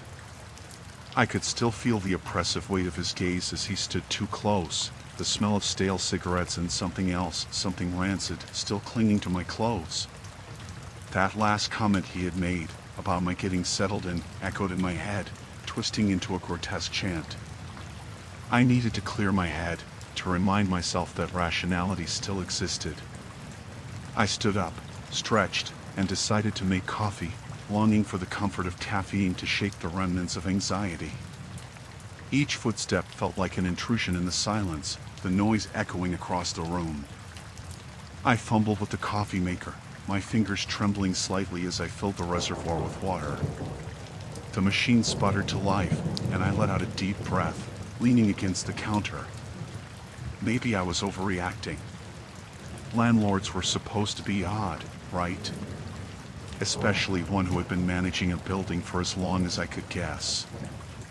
I had heard rumors about him, whispers among the tenants on the lower floors, but they had seemed like petty gossip until now. As the rich aroma of coffee filled the room, I decided to take a moment to organize my thoughts. I grabbed my notebook and started jotting down everything I knew about the building. The cold, encroaching dread settled into my stomach like lead as I traced the pattern of lines and disjointed notes, tenant turnover rates, odd maintenance issues, and the strange, unexplainable accidents that seemed to plague others. It was a map of unease. Just as I was swirling my thoughts into coherent sentences, a loud thump echoed from the apartment above me. I froze, pen hovering above the page, heart pounding. Was someone up there? The tenant in 3B rarely made noise. I had never heard so much as a chair scraping against the floor. Curiosity mixed with dread, and I stood up, still clutching the pen. I crept toward the door, listening intently. Another thump, closer this time, followed by what sounded like a muffled voice, a pleading, almost whimpering sound. My heart raced as I glanced at the door, the peeling paint seeming to tremble along with my nerves. I couldn't just ignore it. It wasn't my problem, and yet, I felt a compulsion to investigate. I stepped out of my apartment and into the hallway, the air thickening as I moved toward the staircase. Each step above me creaked alarmingly, but still, I pressed on, the instinct to help overriding everything else. I reached the door to 3B and raised my hand, hesitating just for a moment before knocking softly. "Hello?" I called out, my voice shaky.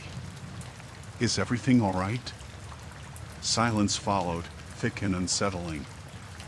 I knocked again, louder this time, fear worming its way into my gut. The muffled sounds had stopped, replaced by an eerie quiet. I glanced back down the stairs, the dim light filtering through the windows casting long shadows that seemed to stretch toward me. Finally, a voice responded, faint and shaky, "Please, help me." I couldn't just leave, not after hearing that. I knocked again, this time harder. "Are you okay? What's going on in there? Please, you have to get me out," the voice implored, desperation dripping from every syllable. He's gone mad." My stomach dropped. I didn't know who he was, but instinct urged me to act. I twisted the doorknob, only to find it locked. I pressed my shoulder against the door, feeling the cold weight against my skin, and called out again, "Can you unlock the door?" There was a brief pause, a shuffle, then the sound of the lock clicking open. The door creaked ajar, revealing a dim interior that smelled of decay and fear. I swallowed hard, stepping inside slowly. The apartment was a scene from a horror movie. Dark curtains hung askew, blocking out the sunlight, and the walls were stained with damp patches. The floor was littered with discarded wrappers and broken furniture, but it was the figure huddled in the far corner that gripped my attention. The woman, her name had been something like Julia, looked disheveled and terrified, her eyes wild. "He'll come back," she whispered, curling into herself. "You have to hide. He's not right." "He's not." Her voice trailed off, and I caught the flicker of something behind her. "What do you mean?" I asked, stepping closer despite my instinct screaming at me to retreat. I shouldn't have said anything," she stammered, her breathing rapid. "You don't understand. He'll know." Before I could respond, a loud bang erupted from the front door of the apartment building. I turned toward the sound, my heart racing. It was a voice, a booming, authoritative voice. "Open up.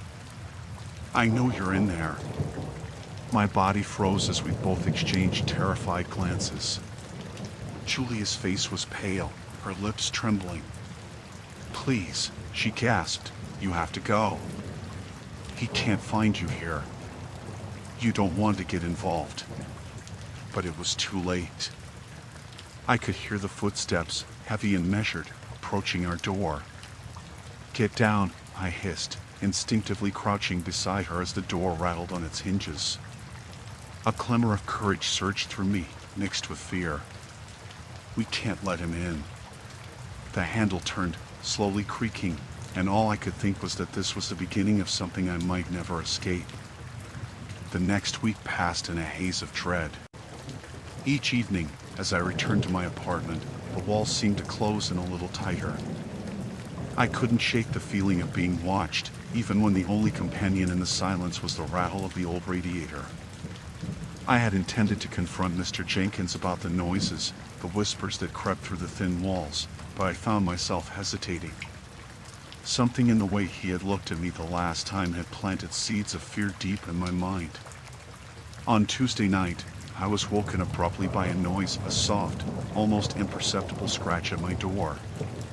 The clock blinked 2:17 a.m., its digital glow casting a sickly light around the room. I held my breath, straining to hear through the stale air. The scratching persisted for a few moments before it stopped, replaced by a heavy silence that hummed like fog. I slipped from my bed, heart hammering, and crept toward the door. My mind raced with possibilities. Was it simply the building settling? Or was it something else? I edged closer, placing a trembling hand on the doorknob and pausing to listen again. All I could hear was the quiet thud of my heart. Gathering my courage, I swung open the door. The hallway was dim, illuminated only by the soft glow of a single flickering bulb. No one was there. I leaned out, peering left and right, but all I saw were shadows dancing along the walls. The air smelled stale, punctuated by an underlying scent of something foul like damp earth. I nearly closed the door when something caught my eye at the end of the hallway. A flicker of movement. It was Mr. Jenkins, standing eerily still, just outside his apartment door across from mine. His back was to me, but I could see the outline of his lanky frame, his head bent as if he were listening intently to something just beyond the wall. "Mr. Jenkins?" I called out, my voice barely breaking the stillness. He didn't respond, remaining motionless, as if he hadn't heard me. It was unsettling, his silence, almost predatory. I took a hesitant step back, ready to close my door, but before I could, he turned his head slowly, just enough for me to catch a glimpse of his eyes.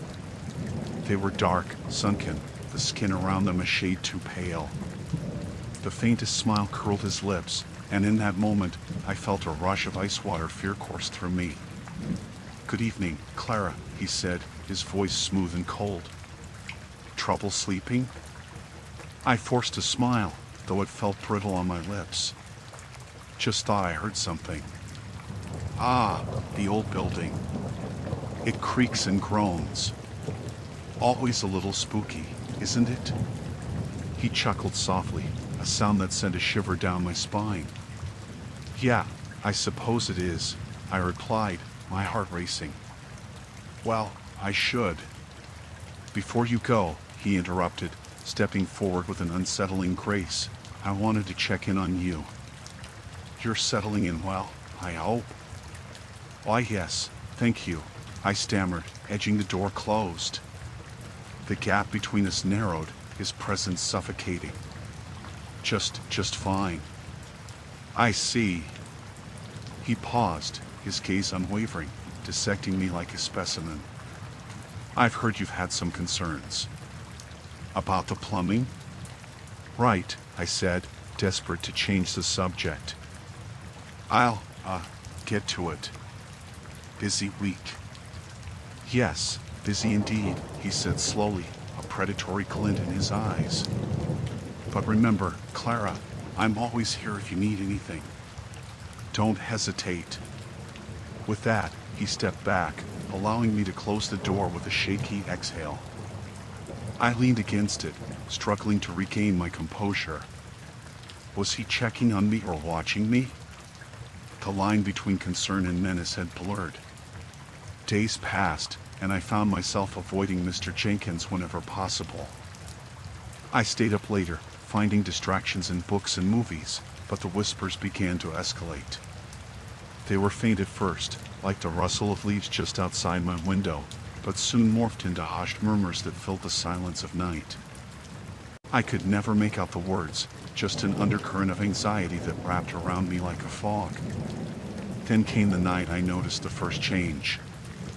I woke to find a small object on my kitchen table, a rusty key, unmarked and old. It lay there in the dim light, an invitation or a warning. My heart raced as I picked it up, examining it under the lukewarm glow of the lamp.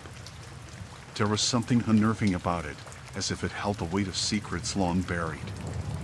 I tossed and turned, unable to shake the feeling that it was a message. But from whom? Why would Mr. Jenkins leave it?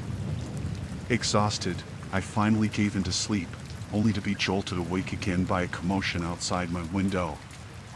The sound of footsteps echoed in the still night, accompanied by half-hearted chatter. I approached the window cautiously, pulling back the curtain just enough to peer outside. A group of shadows gathered in the alley, their laughter ringing hollow against the brick walls. They seemed oblivious to the darkness, enjoying a camaraderie that felt foreign to me. I turned away, feeling the weight of loneliness settle heavily in my chest. But as I did, I caught a glimpse of movement just beneath my window. Mr. Jenkins stood there, staring up at my window, his expression unreadable. I froze, heart pounding. What was he doing out there at this hour? Suddenly, he turned abruptly, disappearing into the dark alley, leaving me with a sense of impending dread. I felt the walls closing in once more, and the whispers resumed, swirling around me like a suffocating fog. Despite the fear that gripped me, I was determined to find out what was happening in this building, what lay beneath the surface of Mr. Jenkins' unsettling facade and my own spiraling paranoia. As the night deepened, I resolved to face whatever horrors awaited me. Whatever this building held, the secrets would no longer remain buried. I would uncover the truth, no matter what dark shadows I had to confront. The sun dipped below the jagged skyline of the crumbling buildings that surrounded my apartment, casting long shadows that seemed to stretch and weave like fingers across the pavement. It was a Wednesday, though in the haze of fear and confusion, the days blended into one another. I stood in front of my door, the peeling paint and warped wood had become all too familiar, each day revealing more of its hidden character. But today, the door felt different. It felt like a barrier, a threshold to something sinister. I had reported the strange noises, the scratching, the low thumping that echoed through the walls at night to Mr. Carter, my landlord. He'd brushed it off as the sounds of an old building settling, or perhaps rats in the walls. I remembered the way he smiled then, a sly curling of lips that failed to reach his eyes. There was something unsettling about the way he looked at me, as if he was measuring my reactions, gauging how much fear he could instill before I would succumb to his demands.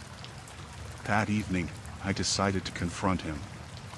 I knocked on his door on the first floor, the paint of which was chipped and faded, like him. He answered after a moment, his thin frame framed in the doorway, a suspicious gleam in his eyes. The dim light from the hallway cast a pallor across his face, accentuating the deep lines etched around his mouth. "Ah, Miss Harper," he said, his voice oily. "What brings you here?" "I need to talk about the noises." "They're getting worse," I replied, trying to keep my voice steady, though a shiver ran down my spine at the thought of those restless nights. He stepped aside and gestured for me to enter. The air in his apartment was thick and musty, a stale odor that clung to the walls. The dim light flickered as I crossed the threshold, illuminating the clutter of old newspapers and an array of half-finished projects scattered about like remnants of a life half-lived. "Have a seat," he offered, his tone deceptively genial. I hesitated before sitting on an old, frayed couch that seemed to absorb any warmth around it. "I think something's wrong with the building. I've heard things, sounds that don't seem right. Maybe you should." "Maybe you should get some sleep," he interrupted sharply, his demeanor shifting. "Old buildings have their quirks. You're letting your imagination run wild." The way he said it felt like a warning. I wanted to press further, to argue, but the way his eyes burned into me made me hesitate. Instead, I glanced at the framed photographs that hung crookedly on the wall. They were all of past tenants, smiling faces caught in moments of joy, each one staring out over my shoulder, as if they were watching me. As I left his apartment, I couldn't shake the feeling of being trapped. I returned to my own unit, closing the door softly behind me, almost reverently. The scratching had intensified, now accompanied by a low, mournful wailing that seemed to seep through the walls. I pressed my ear against the plaster, hoping to discern its source. It came from the apartment 2 floors down, the one that had been vacant when I moved in. My heart raced as I imagined something lurking in the dark corners of that space. I thought about calling the police, but what would I say?